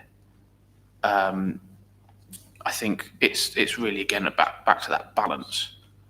It's, you know, overturning the officer's recommendation is not something that should be done lightly. Everything in the report is, you know, well written, very clear. I understand how the planners have interpreted the advice of the Environment Agency, and that, you know, that should be given significant weight. But how much weight do we apply to the benefit of this health centre as a material consideration? So, I don't know. What does the committee think about that? We have a proposal on the table. We don't have a seconder for it, and I'm not sure whether that proposal is going to pass. So I don't know if officers could maybe offer some advice on to what extent is the perceived benefit of having the expansion of this health centre on the back of all the comments we've had, representations from speakers tonight. To what extent is that benefit, perceived benefit, a material consideration for the committee? Something I'd like to add to the inquiry by Councillor Corey-Loseley is that this is a small building. It's an existing building. It's a minor extension to a small existing building, and I would like some advice as to what really is the risk of such a small extension to a flood risk that's always been there.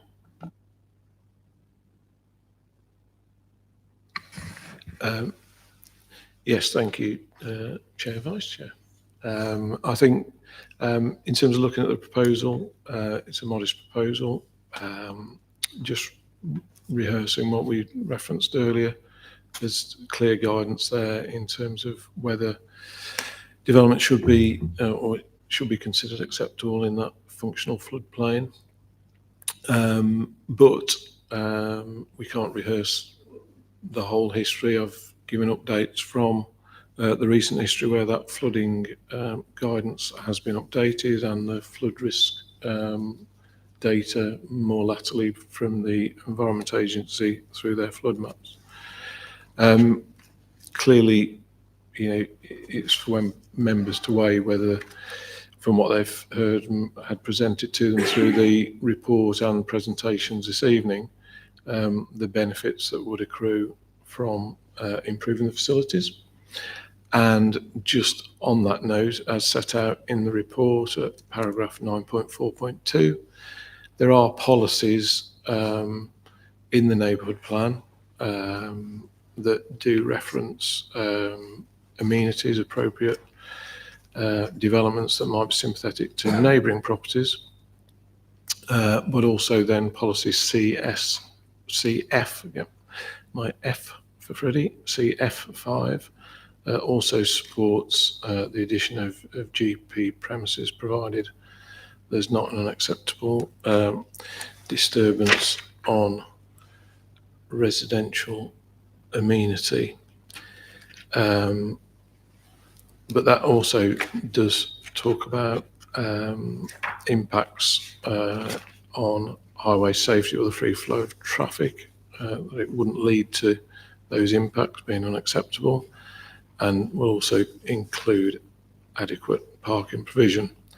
Now, those are two separate limbs to that policy. Clearly, there would be some conflict from what we've presented this evening in terms of the second limb of that policy with regard to adequate parking provision, but members could take a view that they were happy with the parking situation that's been presented quite clearly this evening in both the printed report and officer presentations, and supplemented by site visits. So there is a policy, CF5, health and wellbeing, within the neighbourhood plan that does look at proposals for additional GP premises that increase the accessibility of health and wellbeing services for residents living in Sarlby, with those two limbs that I referenced. So hopefully that gives you some feeling for relevant considerations this evening, and obviously I'll hand it back to members to take that further in their deliberations. Thank you. Thank you, Mr Upton. Are we any further with our comments? Councillor Infield.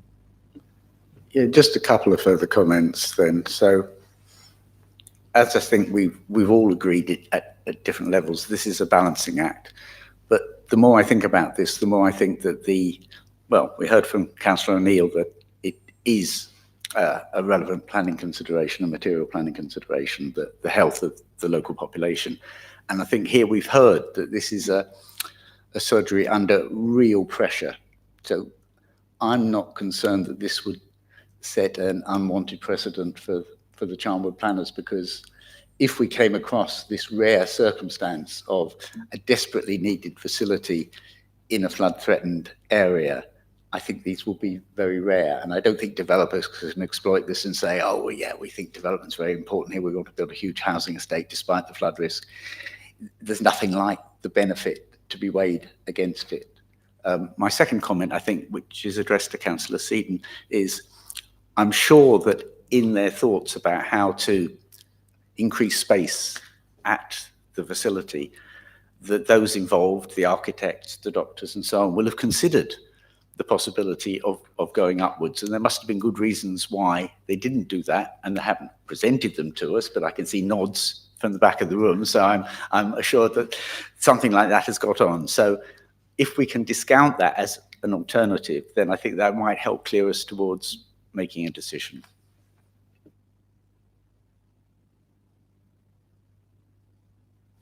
Any more comments or questions?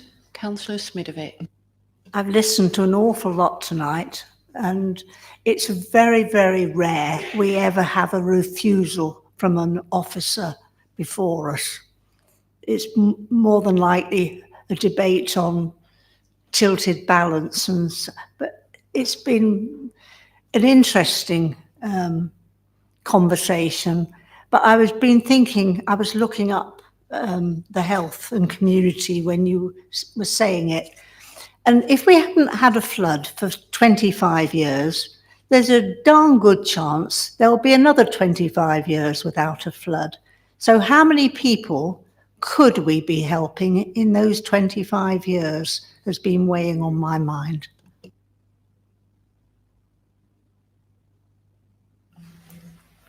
Do we have any proposals to finish this? Councillor C. Well, therefore, as if my first proposal fell on tumbleweed going through, we've got to make a proposal, so somebody's got to do it, and I've tried one way. So let's no, and that was really to get the juices flowing and our minds concentrated really on what we should be doing, which is making a decision. And I mentioned earlier, it's a consideration that has to be balanced between the good and the harm that is being created.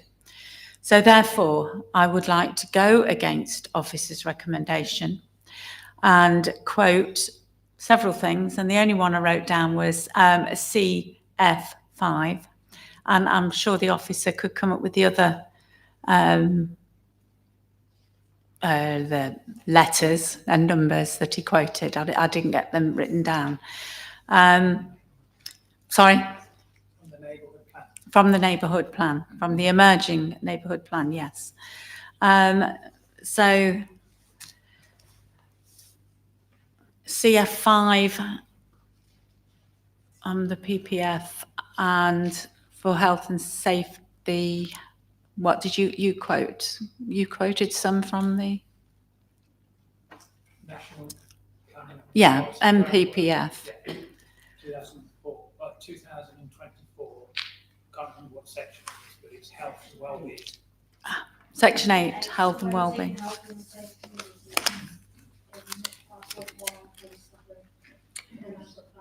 Okay, thank you. Section 8, promoting health and safety, safe communities.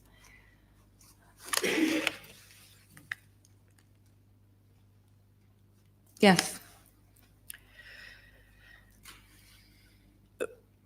Would that have enough meat on it?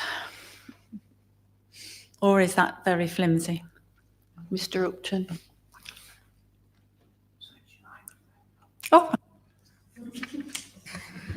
Well, I've been many things in my time, but never a butcher. So in terms of whether it's got enough meat on it, yeah, I think if you can just reference those again. So it's CF5. CF5. Yeah. And then we've got from the National Planning Policy Framework 24, Section 8, promoting healthy and safe communities. Yeah. Yeah. And yeah, I think there are probably, in terms of where we're heading, we need to make sure the design's appropriate as well. From what members have said this evening, it sounds like they're happy with the design of the proposal as well. So in that regard, I think both policy CS2, or it's quoted in the report, of the core strategy may be helpful as well. Oh, it's me this time. Sorry, I was just going to say, Chair, that if members are minded to grant permission, obviously they clearly need to set out their reasons, but it might also be worth considering delegating authority to officers to finalise the conditions to be imposed upon the permission.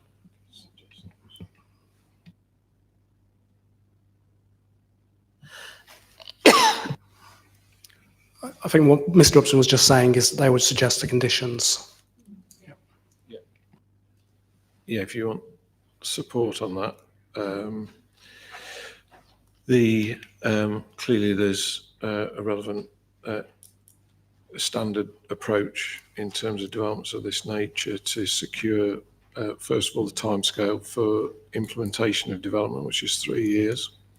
To look at these won't be precise wording, we'll fill out the precise wording, that the approved plans be as per the submissions, and that materials should match as close as possible the existing building. And then fourthly, given the debate and discussion this evening, we feel it's fair to add a condition seeking the prior submission before development of flood protection measures as well. So I think in terms of those four conditions would be where we were going if members were minded to approve permission this evening. Councillor O'Neill. Thank you very much for your help, Councillor Upton. You're not a councillor. I'm sorry, Mr. Councillor O'Neill. Yes, thank you, Chair. In terms of conditions, I mean, there was some discussion this afternoon when we visited the site of building a wall to actually hold the water back. I don't know whether that would be possible, desirable, but, you know, that's one contribution. Thank you. Yeah, through you, Chair. Clearly, from the discussion this evening, there's a sensitivity to development within flood zone 3B. Walling would be an additional consideration, but I think with regard to the condition that's just suggested in terms of condition 4, that could be part of the deliberations when putting together a scheme in that regard. Thank you, Chair. We have a proposal from Councillor Seaton. You second that. Right, let's go for the vote then. All those in favour of approving the application for planning permission?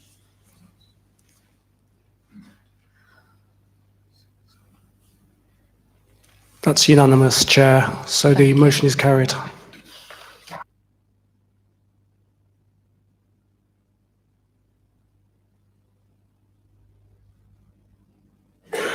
Would members like a 5-minute break?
Councillors, members of the committee, can we now proceed as we agreed earlier in the meeting to item 5C, which is reference number P/25/0503/2 289 Forest Road, Woodhouse.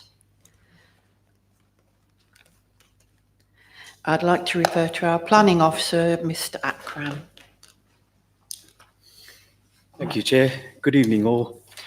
The application in front of you today is for erection of self-built dwelling following a retrospective application for the demolition of previous dwelling. This is the site location plan with the application site outlined in red, and the blue line is a wider site which is in ownership of the applicant. I don't know, members will recall from the site visit that the application site is situated near to the junction of Forest Road and Manor Drive, northern edge of Woodhouse, with access from Forest Road.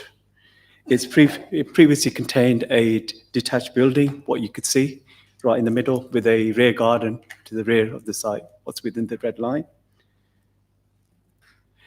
This is the block plan that shows the position of the proposed self-built dwelling with what previously the unauthorized demolition of the former house. The existing driveway will remain, and there'll be a garage for 2 cars plus frontage, a parking for at least 3 cars that's being proposed. This is a few site photos of what the site actually exists currently, or you could probably see is a couple of the footings, what exists, but otherwise the previous property has been demolished. And this is the photographs of the site prior to demolition of the dwelling. So you've got the first photograph, which is a front elevation, and then you've got the second, which is the rear elevation, a view from the garden, rear garden. In terms of internal layout, you've got a ground floor, which provides a open plan kitchen, living diner, sitting room with double garages, and the first floor provides 4 bedrooms with a home office over the garage. In terms of design and appearance, you've got there's a central 2-story gable to the front elevation, and there's also a projecting garage to the front. And to the rear, you've got 3 gables, you've got bifold doors and so on in terms of inset balcony to the rear. Materials, what they've specified will be brick, render and natural stone cladding, which will match existing property itself.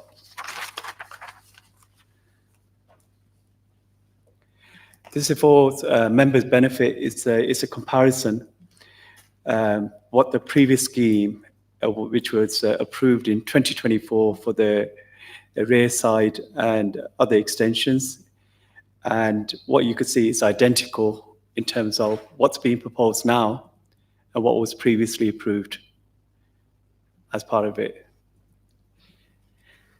So in terms of key considerations, firstly, go on to the principle of development.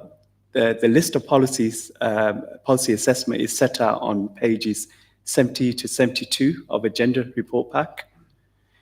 I could provide a brief summary as follows. The application site is situated within the limits of development for Woodhouse, which is a small village hamlet, as set out in policy CS1 of core strategies, which is the lowest tier in council's hierarchy of settlement. In terms of the SAY policy's local plan, it defines the limits to development on proposal maps, but this policy is out of date and carries limited weight. CT1 applies to development on countryside. Again, states that the development will be strictly controlled, but in terms of the policy sets out exceptions, which are permissible. However, the proposed development does not meet any of them specified exceptions. As the proposed policy is contrary to to policy CT1, CT2 would not be applicable. But both of these policies carry limited weight in terms of the assessment itself.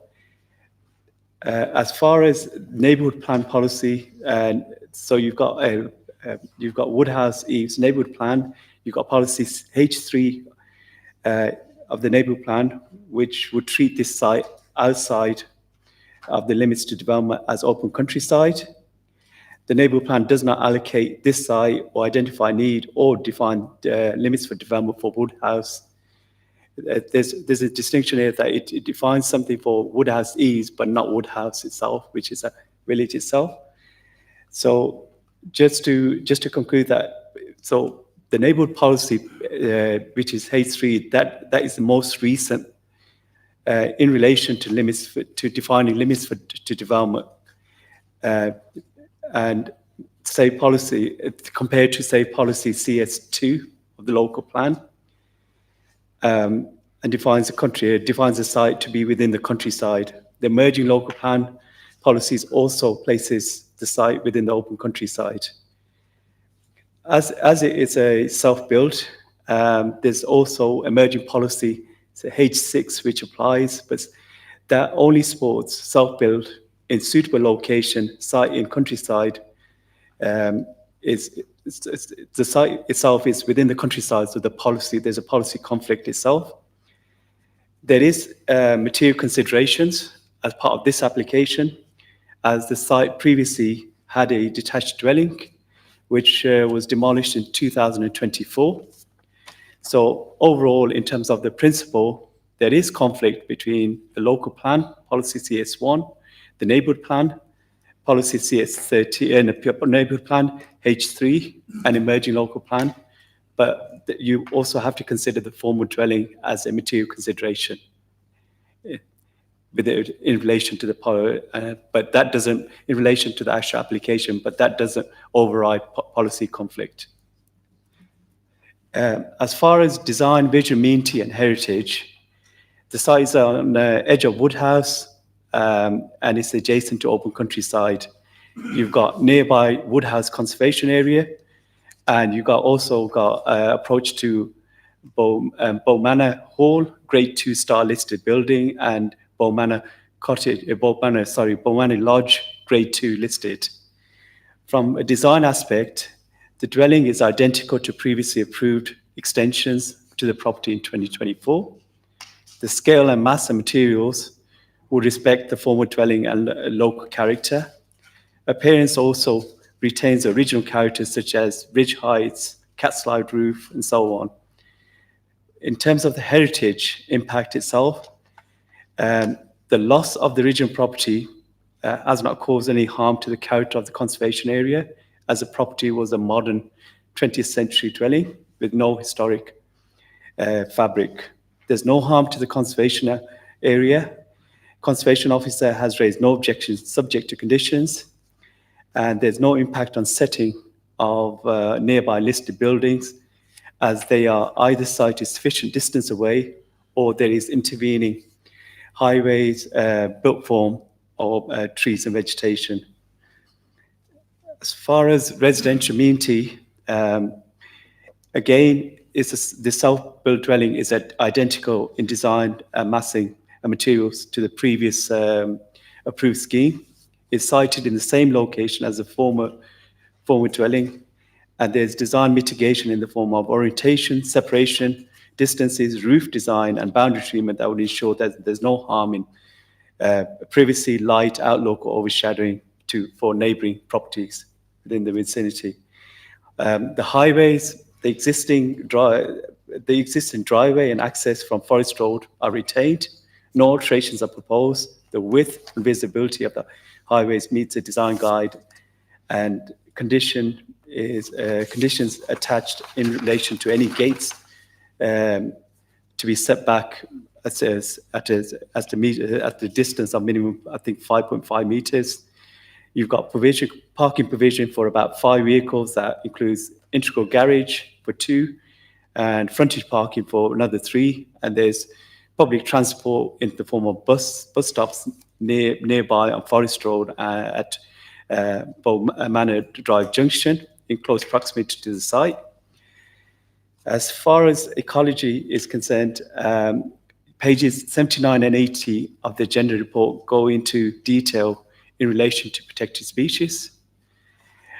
As a summary, it provides a previous approval together with the conditions recommendations required, current situation where the property has been demolished, and the loss of bat roost, which members should note that is a matter for the police to investigation separate to any planning process.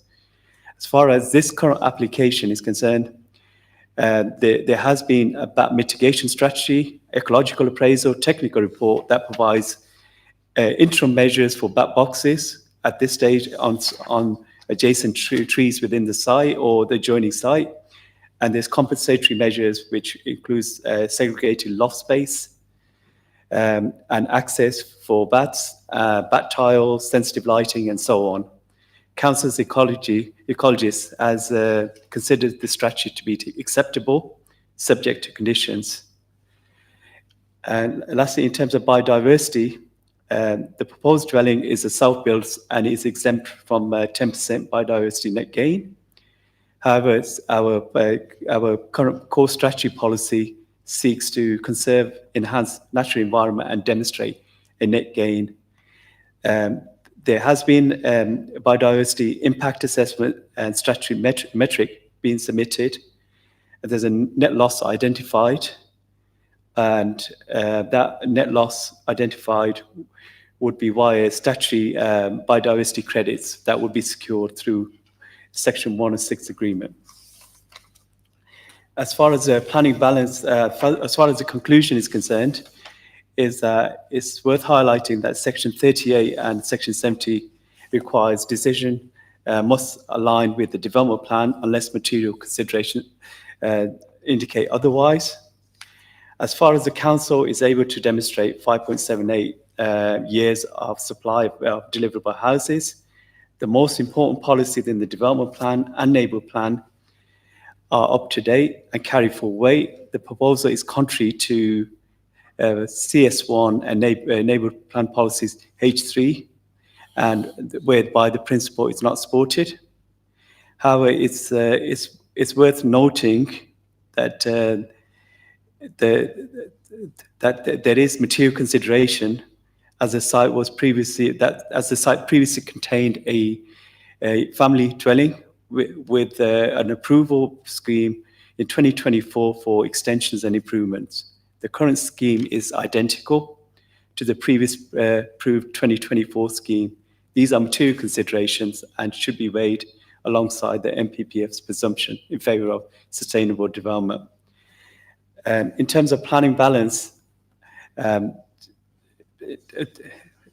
before I go to planning balance, it's worthwhile just to mention that there's an extras report, which also identifies one of the SAVE policies in relation to CT1. And that has limited weight in relation to paragraph 11D, where the tilted balance applies. The officer's judgment is similar to ST2, is that SAVE policy ST2 that limits for development of the officer's judgment is that as a neighbourhood plan policy, H3 is more up to date than the local plan policy CT1 is considered to have full weight, and paragraph 11D is not applicable, does not apply in this case. As far as planning balance is concerned, there is conflict with local plan and neighbourhood policies. The benefits include no harm to character, heritage, highways, amenity. There's some limited benefit from construction jobs. Biodiversity would be neutral with that mitigation. The benefits are marginally outweighed. Benefits marginally outweigh harm, and the comparison of the previous comparison of the proposed development with the previous approved residential extension to the property that has been demolished, but which also adds favour to the proposal. Therefore, on balance, the recommendation put forward by officers to members is that the decision is made contrary to policies in the development plan, but material consideration in this instance outweigh policy conflict. Planning permission is recommended for approval, subject to Section 106 agreement, conditions set out in recommendation A of the Plans Committee report, and an additional condition to remove permitted development rights in relation to enlargement, extensions, alterations to house, roof, and porch as per extras report. Thank you. Thank you, Mr. Akram. We have one speaker on this item, and that is Mr. Neil Addison, who is the applicant.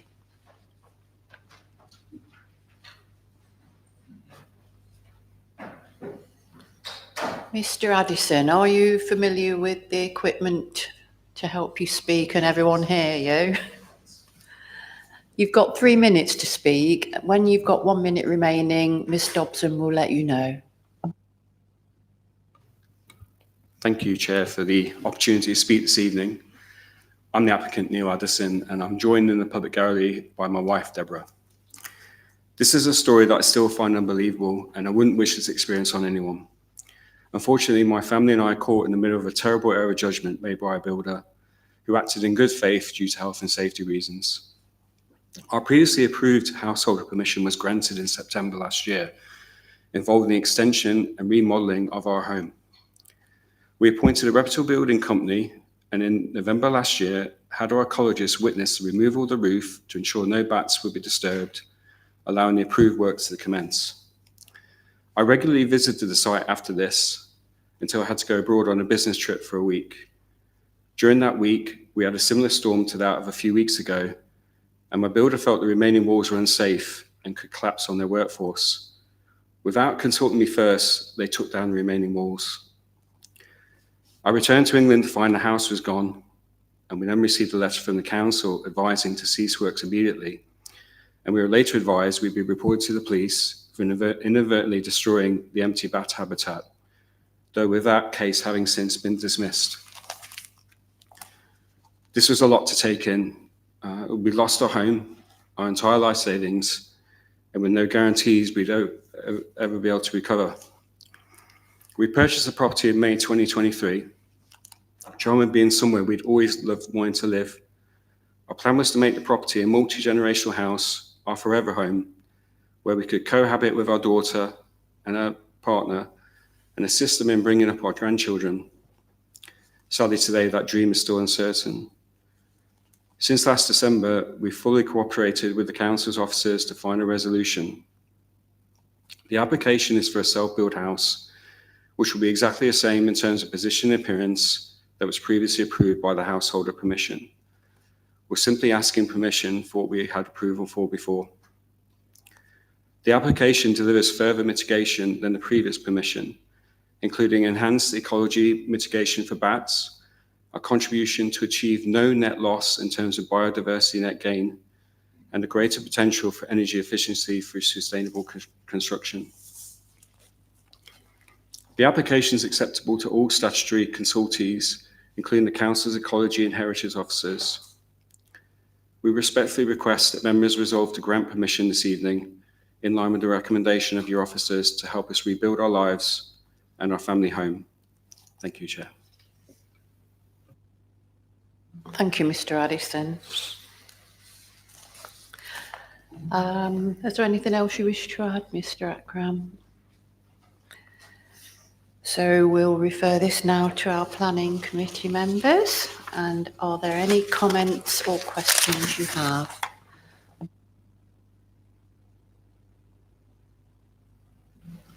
Councillor Smidovics.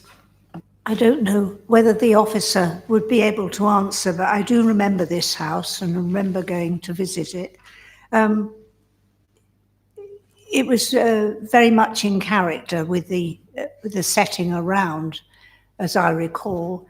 And I've got a feeling I asked about the extensions being in the same sort of stone to reflect the house. So I'm just wondering, when it was demolished, was any of the original bricks and stones, in keeping with the new build that will obviously be happening,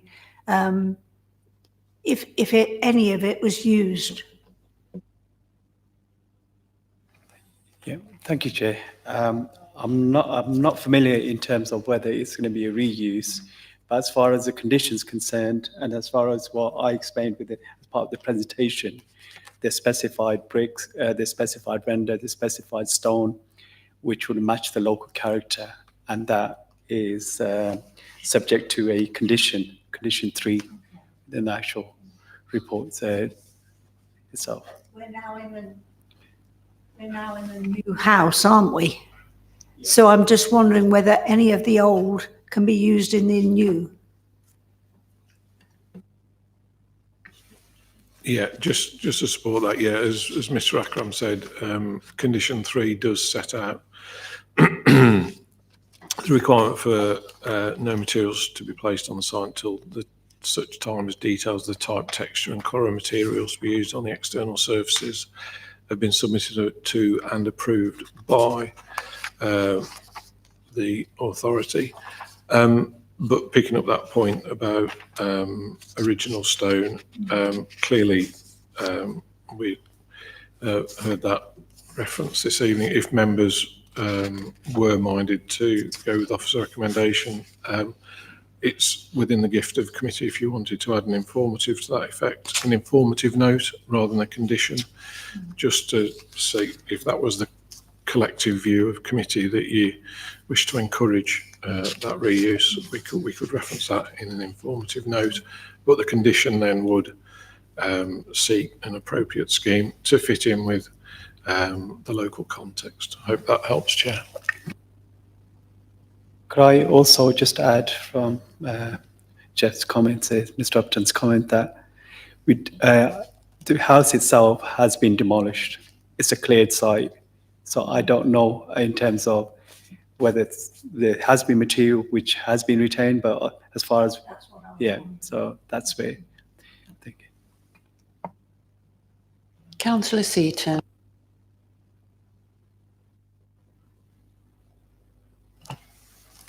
Thank you, Chair. It was a lovely building, and but as planning said, it was a modern building, and no doubt it looked very handsome from the rear and the front, and it fitted with that environment nicely. But I think the new design also would be a very handsome building and fit within that design.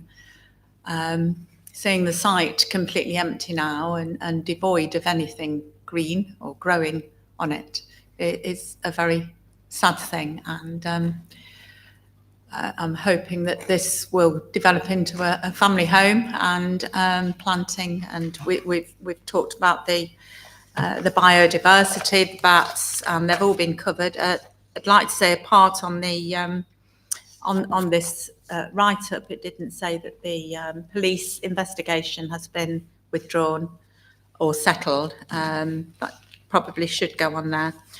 And there'll be no, it says there'll be no net loss, and the construction of the dwelling would provide suitable mitigation measures to mitigate against the harm that has been lost and imposed in the past. So I would go with officer's recommendation, recommendation A and recommendation B, and the conditions thereof. Thank you. Councillor Charles. Thank you, Chair. I'd like to second Councillor Seaton's remarks, and really I can see no strong material planning reasons to refuse this, so I'm happy to support Councillor Seaton. Thank you. Can I just clarify with you, Councillor Seaton, that that was your proposal, because you didn't make that clear at first. Yeah, you didn't actually propose that. You said you would go with officers' recommendation. Do you propose that everyone does? Chair. Yes, everybody can be included in this. Chair. Thank you. Oh, Can I just support that? Yeah, as we're at that point, just to clarify, the officer's recommendation included this evening the extras report and the additional condition. So the additional condition is set out in the extras report. Thank you. can you please confirm that with your mic on? My proposal for Charnwood Planning Authority is to go with officers' recommendations, the recommendation A, B, and the recommended conditions, plus the stuff that's in the extras report. Thank you. Councillor Charles, do you still I'm happy to second the second that, proposal? Chair. Thank you. Okay, are there any more comments before we move to the vote? All those in favour of the proposal to accept the officer's recommendation? That's unanimous, Chair, so the motion's carried. Thank you. Thank you. Right, so now we can go back to our amended order of items on the list. Councillor Corey Losley is disappearing, and we are at item 5D, which is P/25/0992/2 190 Ashby Road, Loughborough.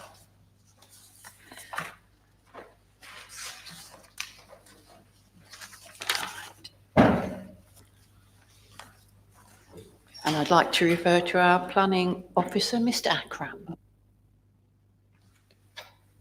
Thank you, Chair.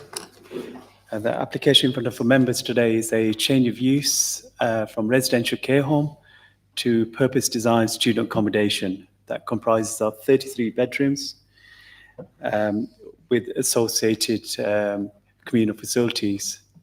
There's also, in addition, there's alterations to fenestration to include removal, blocking up of openings, replacement, and installation of windows to the rear and side elevations. This is the application site, red line boundary. It fronts onto Ashby Road, and as you can see, it formed part of the care home, which fronts onto Westfield Drive, numbered 42 to 44, to the south of it. And there was a link corridor where the link corridor itself would be blocked up as a result of this. In terms of site context, you've got the green area, which is the conservation area, and you've got the application site in red, which is also part of the conservation area. You've got the grade 2 listed buildings highlighted in purple, and non-designated heritage assets to the east of the site as part of the Harry French student halls within lilac for colour.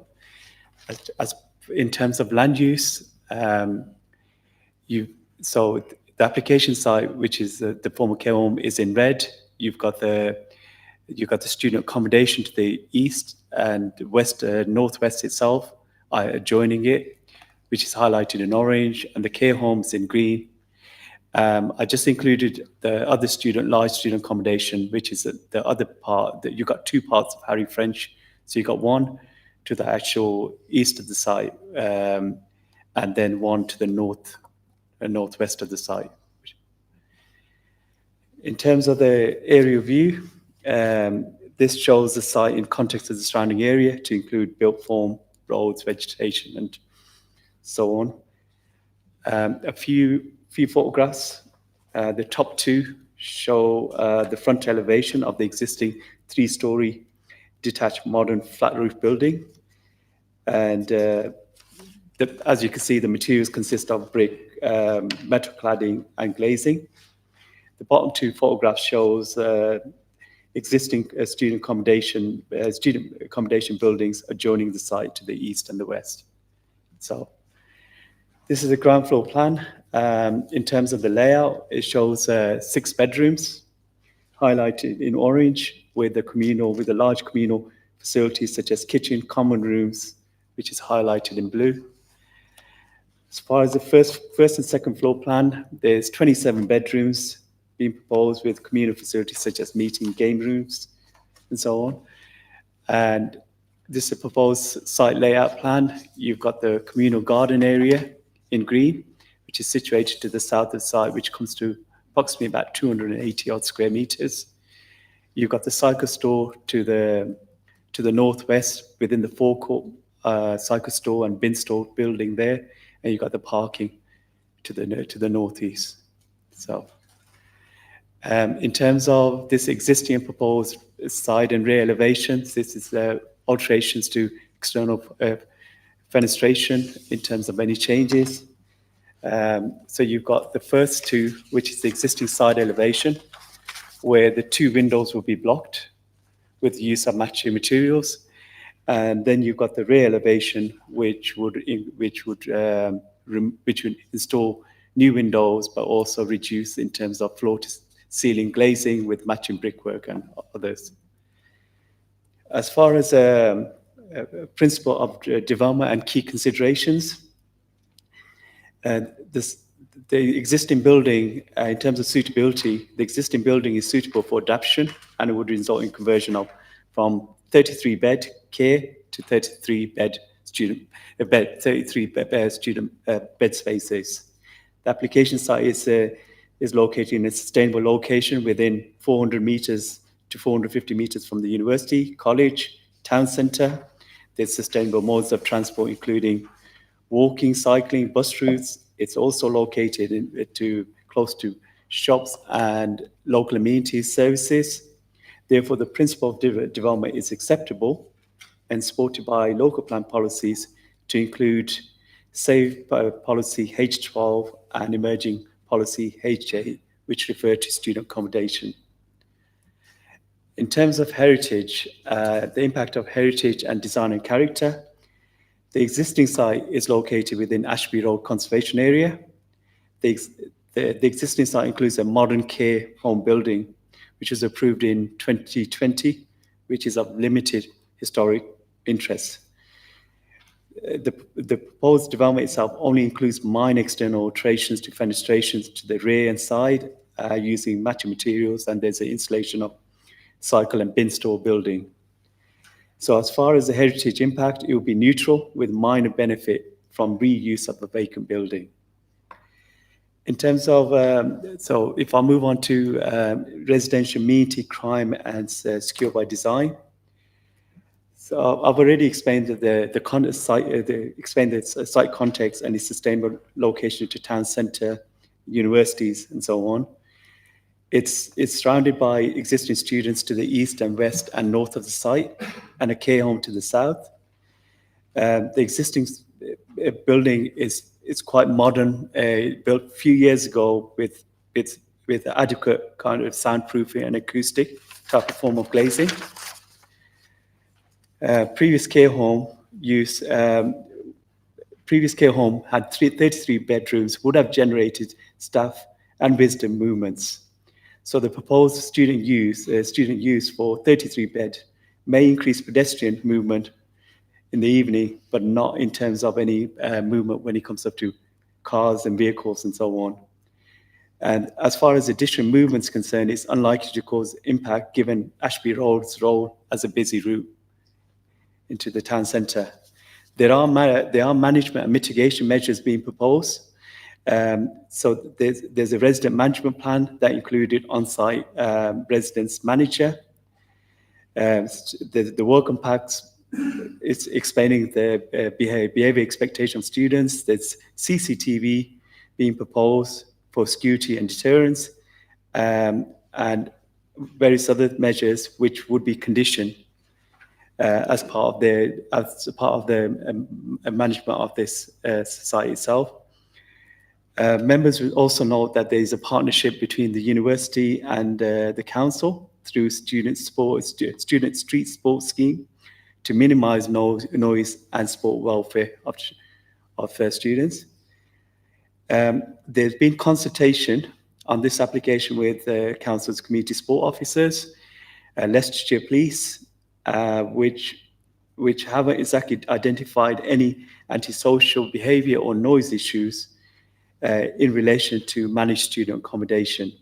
But they have recommended certain conditions, such as, good example is a CCTV, cycle storage, to ensure safe and secure environment, which are conditioned as part of any approval. So therefore, just to conclude on that, there's insufficient, there are concerns raised by the residents and others, but however, there's insufficient evidence to show that proposal would cause any harm. There's a managed approach, conditions would ensure minimal impact on amenity and any community balance. For bin storage and littering itself, there's a dedicated bin store being provided. There's a waste management plan that has been included as part of this application, which will be conditioned accordingly. From a highway safety, there's no existing access would remain, and with no amendments, so no safety reasons itself. From a traffic generation aspect, there'll be increase in person trips versus care home use. However, there's a reduction in car trips, and will have a minimum impact on the highway itself. As far as move in, move out, which is concerns raised, there be a condition through, this will be secured through a car parking management plan condition, where in relation to any staggered times, pre-booking slot, like all these kind of other tenancy clause that prohibits parking permits, car use, and so on. From ecology side, just to finalize, is that it's exempt from 10% as it's a change of use with no additional floor area, and would have a neutral impact on biodiversity. Just to conclude, and from a planning balance, decision must align with the development plan unless material consideration indicate otherwise. The basket of most important policies are up to date. So paragraph 11D does not apply in this instance. The principle of change of use to student accommodation is acceptable, complies with the development plan, emerging plan, and the MPPF. In terms of its location and sustainability, heritage impact, it will be neutral. There's no, from a technical matters, there's no constraints on highways, design, amenity, drainage, security, or infrastructure. Issues can be accommodated via planning conditions and section 106. Overall, the proposal complies with the development plan, emerging plan, and MPPF. The recommendation put forward to members is to approve subject to section 106 and conditions as set out in recommendation A and B of Plans Committee report. Thank you. Thank you, Mr. Akram. We now have some speakers on this item, and the first one is Mr. Will Orst, agent. I hope I pronounced your name properly. Are you familiar with the microphone equipment? You have 3 minutes in which to speak, and when you've got 1 minute remaining, Ms. Dobson will let you know. Thank you for the opportunity to speak today. The existing building at 190 Ashby Road was completed in 2023 as a dementia care facility for the Abbeyfield charity. Very shortly after completion, reductions in government funding for specialist care made it economically unviable to operate, meaning the building was never fully occupied for its intended purpose. This has left Abbeyfield with a significant financial burden, and the sale of this building is critical to the charity's ability to continue delivering care elsewhere. Given its specialist layout, converting the building to any alternative use would require extensive and costly alterations. In reality, purpose-built student accommodation is the only viable and deliverable use that can both utilise the building as it stands and provide the value that Abbeyfield needs. The building's internal layout is already perfectly suited to student accommodation, where every bedroom has its own ensuite. The rooms are identical in size and form to modern student units. Only minor redecoration is required, making this a highly sustainable reuse of a nearly new building. Importantly, Abbeyfield's existing care home to the rear of the site on Westfield Drive remains fully operational. and Abbeyfield have confirmed they are entirely satisfied that their care operations can coexist with the proposed student accommodation. The surrounding context also strongly supports this use. The building is flanked on both sides by PBSA, and this section of Ashby Road already has a firmly established student character. The proposal simply continues that pattern with an additional 33 bedrooms. Some objections have raised concerns about oversaturation and community imbalance. However, this location is exactly where student accommodation should be, within easy walking distance of both the university and the town centre. Placing students in accessible areas like this reduces car reliance, protects traditional family neighbourhoods elsewhere, and aligns fully with the council's planning policies for well-located, sustainable PBSA. Concerns about antisocial behaviour are addressed through a robust student management plan, which sets clear expectations for residents. In addition, on-site residents management staff will operate from an office within the building, ensuring effective oversight, rapid response to any issues, and strong accountability. In summary, this proposal secures the sustainable reuse of a modern but underused building, supports a local charity at a crucial moment, provides well-managed student accommodation in the right location, and fits seamlessly with both policy and the existing character of Ashby Road. Thank you, Mr. Arse. Our next speaker is the ward councillor, Councillor Corey Lowesley, who called in the application. I think you know how to cope with the equipment, don't you? You've got 3 minutes to speak. When you've got 1 minute left, Ms. Dobson will let you know. Thank you, Chair, and members for allowing me to speak.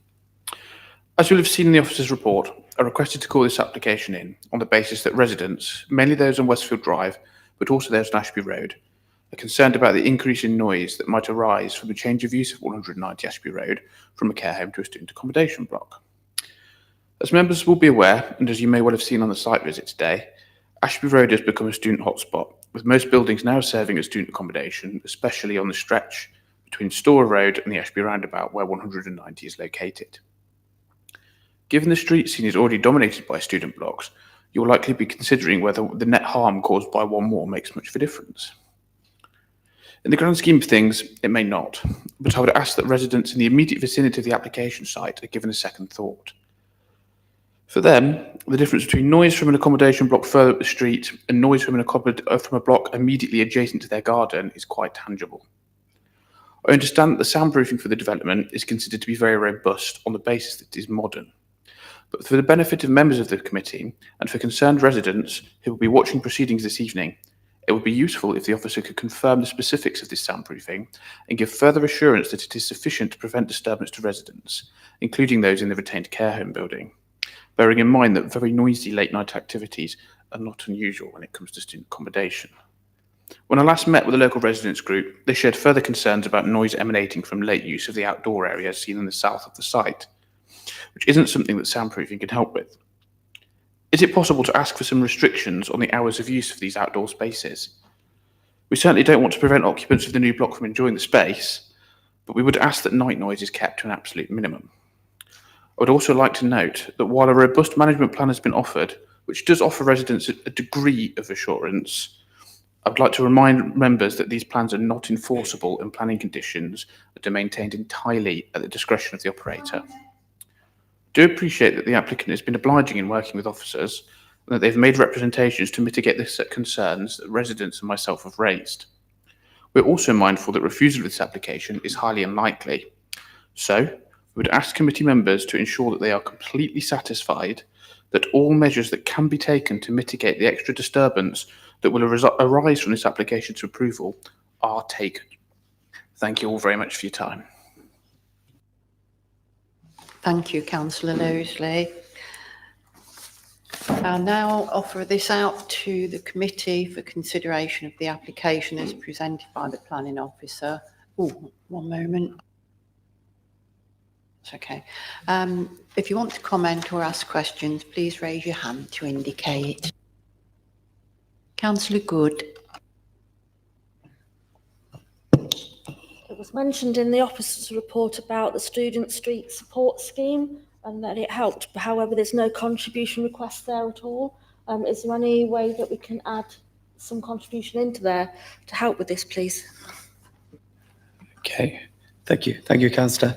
With regards to the student sports scheme, there has been consultation with community officers, the council's community officers, and the way what the response I got back, that it's well funded from existing student sports schemes, and therefore no funding has been requested by them. So they are the consultee for this application, and they've come back and they said there are existing ones which fund that. Any other question? Councillor Smidvik. Just an observation. I sit on the university liaison group and I see the statistics every single time we have a meeting. And Ashby Road and York Road, which is just round the corner, have got the highest percentage of complaints. I've looked at the figures going back from all the years I've sat on that committee, and it's never altered. Ashby Road and York Road, as I say, is round the corner. It's a regular route.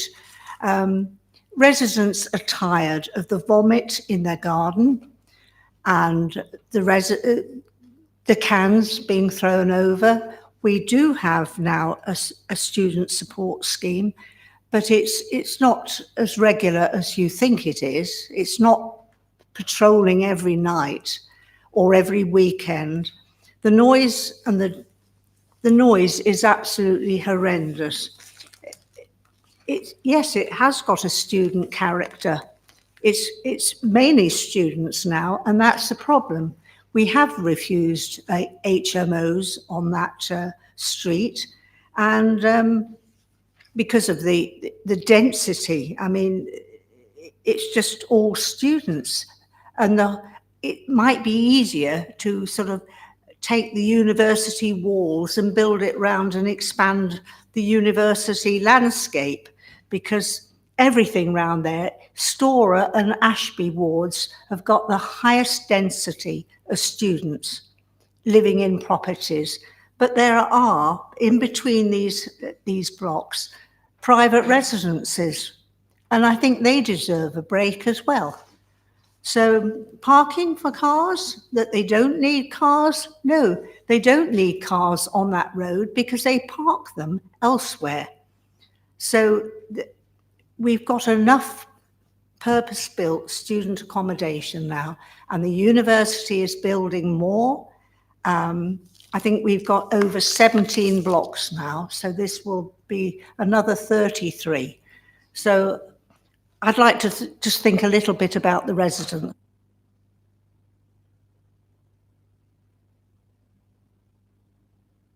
Yes, I think this might be a two-handed response, because I know Mr. Akram wants to add something as well.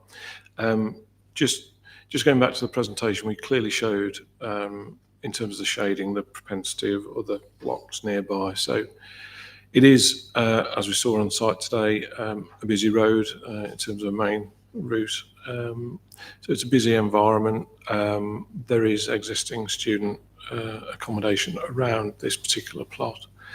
In terms of some of the concerns around amenity, clearly we've got the report set out. We talked about relevant inputs from community safety. We've also got the input from the environmental health officer who's looked at it very carefully. And as set out in the report, just going back to the point raised in the public speaking, that the appropriate soundproofing and acoustic form of the glazing does meet relevant regulation. So that has been looked at. The environmental health officer has got no objections. To look at the other amenity issues that are referenced in terms of relevant behaviour, there are several conditions set out to seek to address those, and you may well have seen those on previous similar applications. So condition 5, as mentioned by Mr. Akram in presentation, was the car park management plan. So that seeks to manage the car parking arrangements as well as the provision of welcome packs. Condition 8 seeks to control the details of appropriate CCTV, including the proposed locations of cameras and columns, and the management system of those installations. And then condition 9 looks at the residence management plan and the point picked up earlier regarding the welcome packs and behavioural expectations, including relevant clauses in agreements. And finally, condition 13 does include an acoustic boundary fence, again, a further provision to assist with the proposed development and assimilation in the local area. So hopefully that provides some comfort that some of the issues raised have been considered. Well, in fact, probably all of the issues have been considered, and looking at the appropriate planning assessment of those, it's reasonable with the conditions suggested and the relevant contributions set out in recommendations A and B this evening, that we can offer the officer recommendation this evening. But Mr. Akram, is there anything in addition? So just to add that this is a managed student accommodation, so it involves considerably different compared to, let's say, I mean, another council mentioned the whole saturation or of this around this area, but there's a clear distinction between this as a managed facility compared to something like what is a HMO. So therefore, there is a different policy aspect what we have to make consideration as part of it. But also, Leicestershire Police have been involved within this application.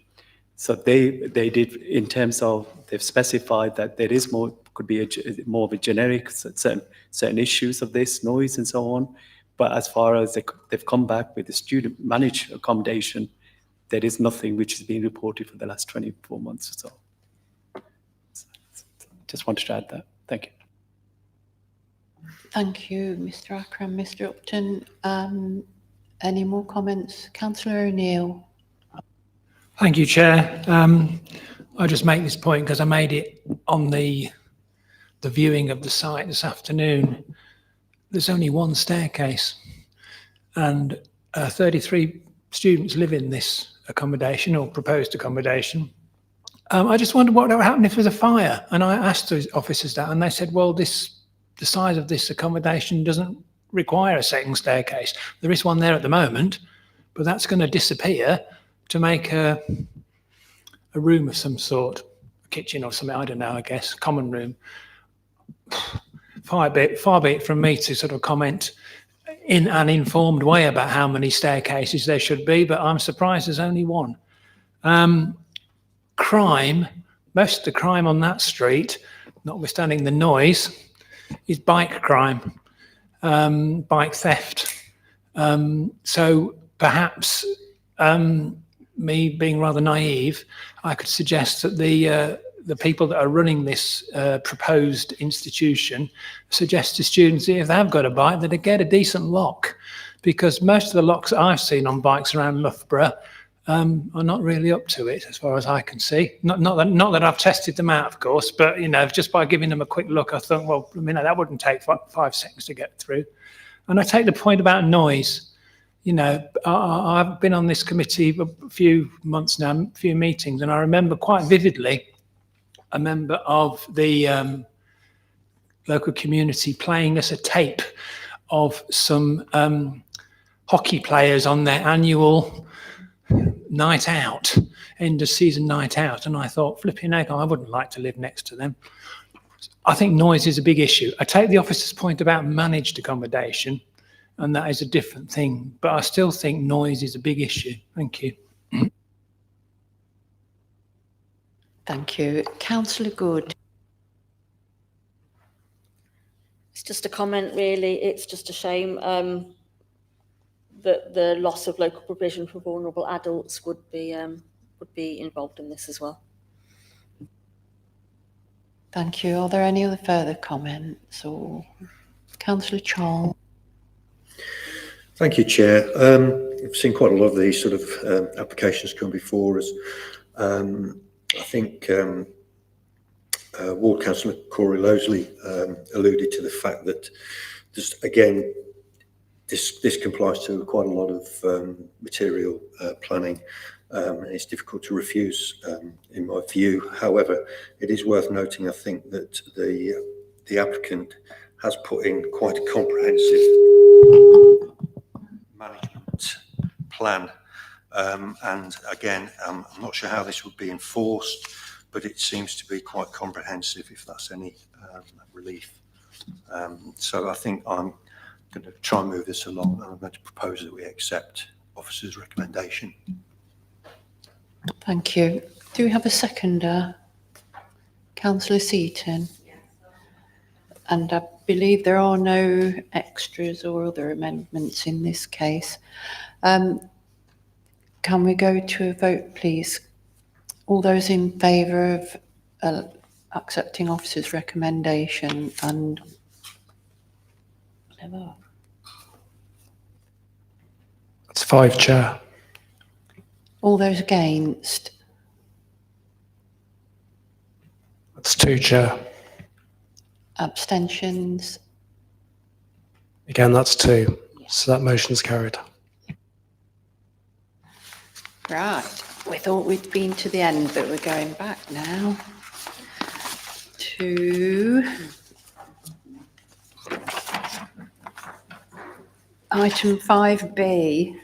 You'll be pleased to hear. At least Debbie will be. Which is application number P/24/0645/2, Selby's Garage at Woodhouse Eaves.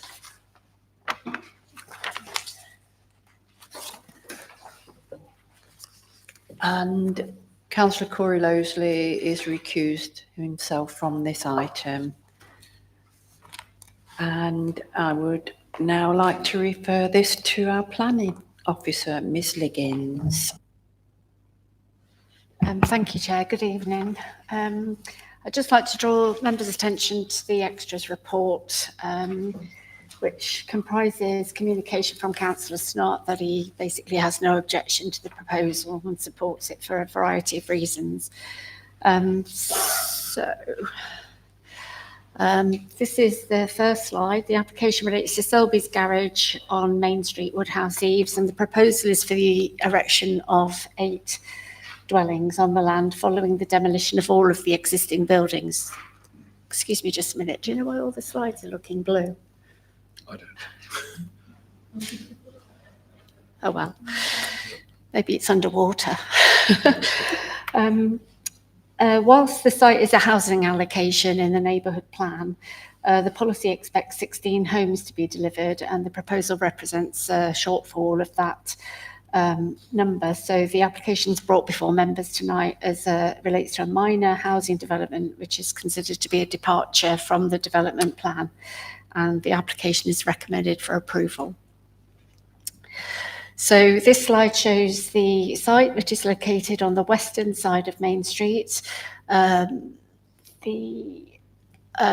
are we? Sorry, the green area is the conservation area, and you'll see that only the front portion of the site lies within it. The pink hatched dwelling to the east is a listed building, and the site lies within the Woodhouse Eaves limits to development and is surrounded by other housing on all sides. This is an aerial photograph showing the site, which is a commercial vehicle repair and maintenance garage. The site's entirely hard surfaced and features an existing parking area to the front and a larger area to the rear for parking. The land rises gradually to the west, and the dwellings on Herrick Road are therefore somewhat elevated from the level of the main garage building. This slide shows the application site as a housing allocation within policy H1 of the Woodhouse Eaves neighbourhood plan, which was made in December 2021. These are photographs of the site for the benefit of those that couldn't make the visit today. The top left is looking across the site frontage in a northerly direction. The top right is a zoom in of the site frontage showing the current position of a model windmill. which has some historic and local interest, and is to be relocated as part of the proposal. The bottom left photo shows the existing workshop buildings, the stone retaining wall, and you'll notice that the change in ground levels. The bottom right photo shows the neighbour to the north of the site, and that's number 93 Main Street. The top photo here is taken within the rear yard of the site, looking north to the rear elevation of number 9 Perry Close. The bottom left photo shows the rear of the workshop building and the access to Main Street. The bottom right photo shows numbers 7 and 9 Tuckett Road, which have existing parking within the application site, and they use the access through the yard at the moment to access that parking. The submitted planning layout for the development provides and formalises one space each for those 2 dwellings. The top photo to the left shows the site frontage looking south, and the top right photo shows the site looking from Main Street up the site access to the west.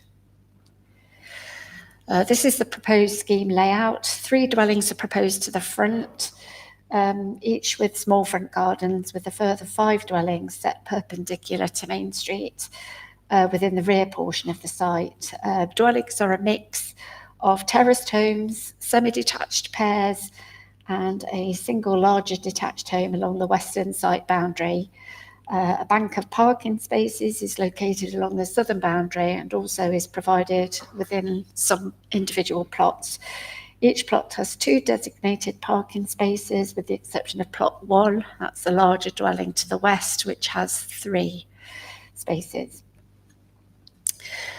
These are the elevations for the 3 dwellings fronting Main Street. So that's plot 6, 7 and 8. And these are the elevations for the, this is the elevations for the larger dwelling to the west of the site, which is plot 1. That's a 4-bed property. And these are the elevations to plots 2, 3, 4 and 5, which are the semi-detached pairs set perpendicular. The application is accompanied by a comprehensive landscape scheme, but I appreciate that you'll not be able to read the legend for it.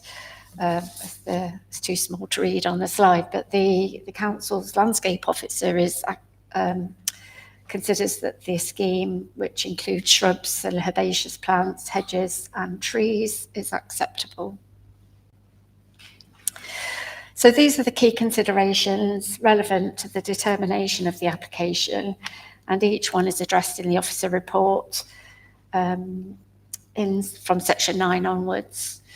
The consideration of the principle of the development is set out as section 9. The site is within the village limits, and current policies within the development plan support the small-scale housing development within the settlement boundary. The site is also allocated, as I say, within the neighbourhood plan, and the proposal is acceptable in principle.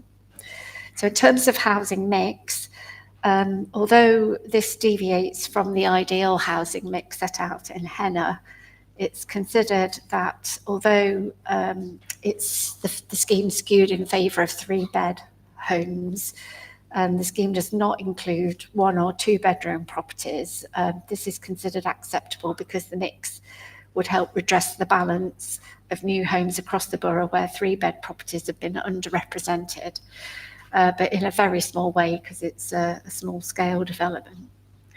So whilst not in full compliance with policy CS3 and emerging policy H1, the mix is still considered to be acceptable because of the small magnitude of the deviation.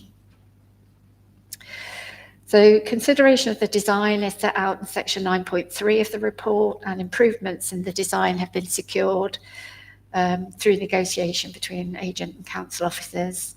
The proposed mix of materials is considered acceptable, and the resultant street scenes and house types are considered to complement the character and appearance of the surrounding built form, and overall the design is considered to be acceptable. So in terms of amenity impact, this is considered in section 9.4. And for the reasons set out, it's considered the proposal would not significantly impact the light, privacy or outlook of any existing neighbours, helped to a degree by the change in levels. Their amenity would be further protected by the proposed condition 9, following on from the report, which removes permitted development rights for future extensions or alterations, including the erection of outbuildings or means of enclosure. So in terms of highways and parking, the local highway authority is satisfied that an appropriate access is provided to serve the development and that suitable quantum of parking is provided to meet the needs of occupiers and the 2 existing dwellings on Tuckett Road. In terms of ecology, the agents work with the council to ensure ecology and biodiversity have been correctly considered, and it's concluded that the scheme would achieve in excess of the 10% net gain. Condition 16 also requires a scheme to be submitted for BAT and SWIFT boxes, and overall biodiversity and ecology impacts are acceptable. In terms of heritage and archaeology, the design is considered to represent good quality within the conservation area, and it's concluded there would be no harm to the identified heritage assets, that of the conservation area and its setting, and the nearby listed buildings and their settings. The proposal therefore accords with the relevant development plan policies, legislation and national guidance in relation to that heritage issue. So in conclusion, the scheme is considered to be acceptable as set out in section 10, and the scheme is considered to achieve high quality, small scale housing development. So it's recommended that planning permission be granted as set out in your agenda report. Thank you, Chair. Thank you, Ms Liggins. On this item, there are no speakers. So we're moving straight to consideration of the planning application. Could you please let me have your comments or questions about this application by raising your hand? Councillor Smidovic. Well, I like the idea. I do have concerns though about the overlooking. It's mentioned on page 40.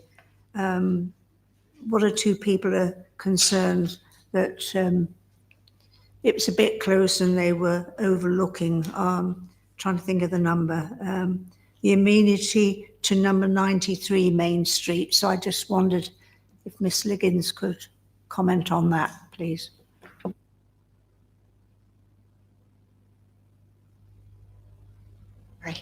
Yeah, number 93 is the large dwelling set to the north of the site, just at the edge of the Main Street plot there, with 2 parking spaces next door to it. Just adjacent to the north of the parking spaces is number 93's existing garage, that square shape. And then to the rear of that is an elevation that doesn't contain principal windows. And then you've got the garden further west. So the layout, I think, protects their amenity somewhat from direct overlooking. So any views would be oblique from the rear of the nearest plot there, as is the case in many of the houses on Main Street.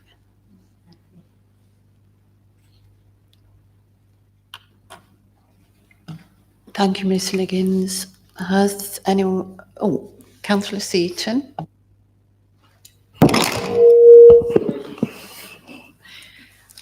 Again, I wasn't there this afternoon, but good old Google, other search engines are available. I have been on that now, and it's just a win-win for the village, isn't it? I mean, the outlook at the moment, I remember actually going here. There must have been a planning application somewhat, probably 10, 15 years ago, I can remember going. And when the odds and sods of the buildings were still there. And God, how young were we then? So as I say, when you look round on the other side, the plans I've seen, You've got houses on the other side. Some of them are a 3-storey. You've got one 3-storey, small different sorts of roof lines as well. So there's not one pattern or design to follow there. So I think whatever is there will complement it. So I'm glad that the windmill's being moved to somewhere. Is it on site? You don't have to answer that, but it was just, I'm just curious. Is it going to move on site or be put in the middle of a roundabout somewhere? Yeah,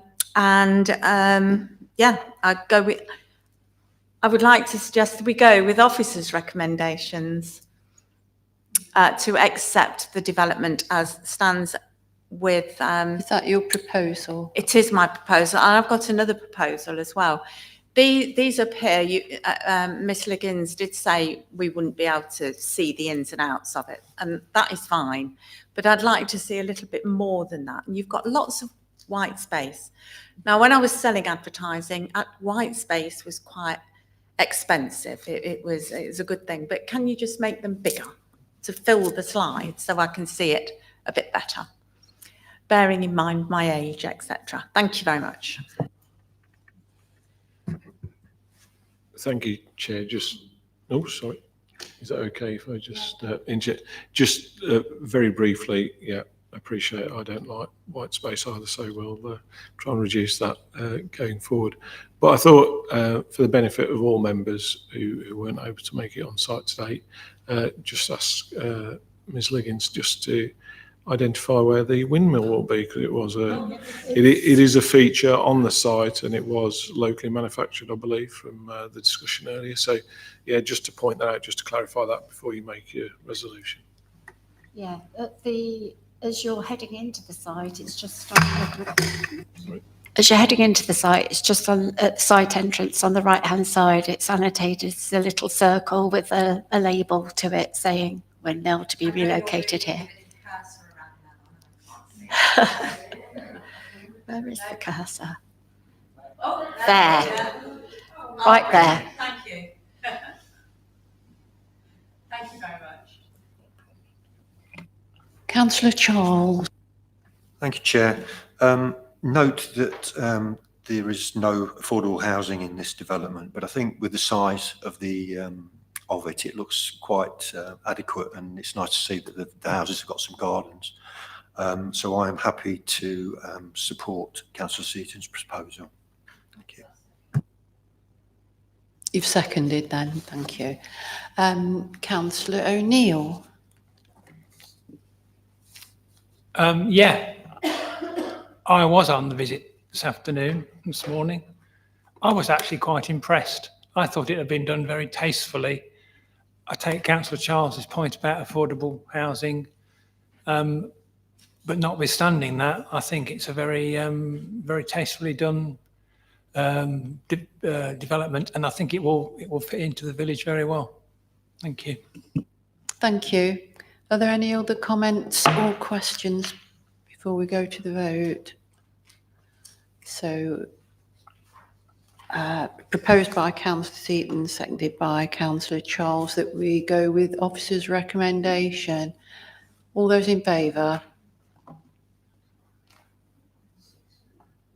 That's unanimous, Chair. So the motion is carried.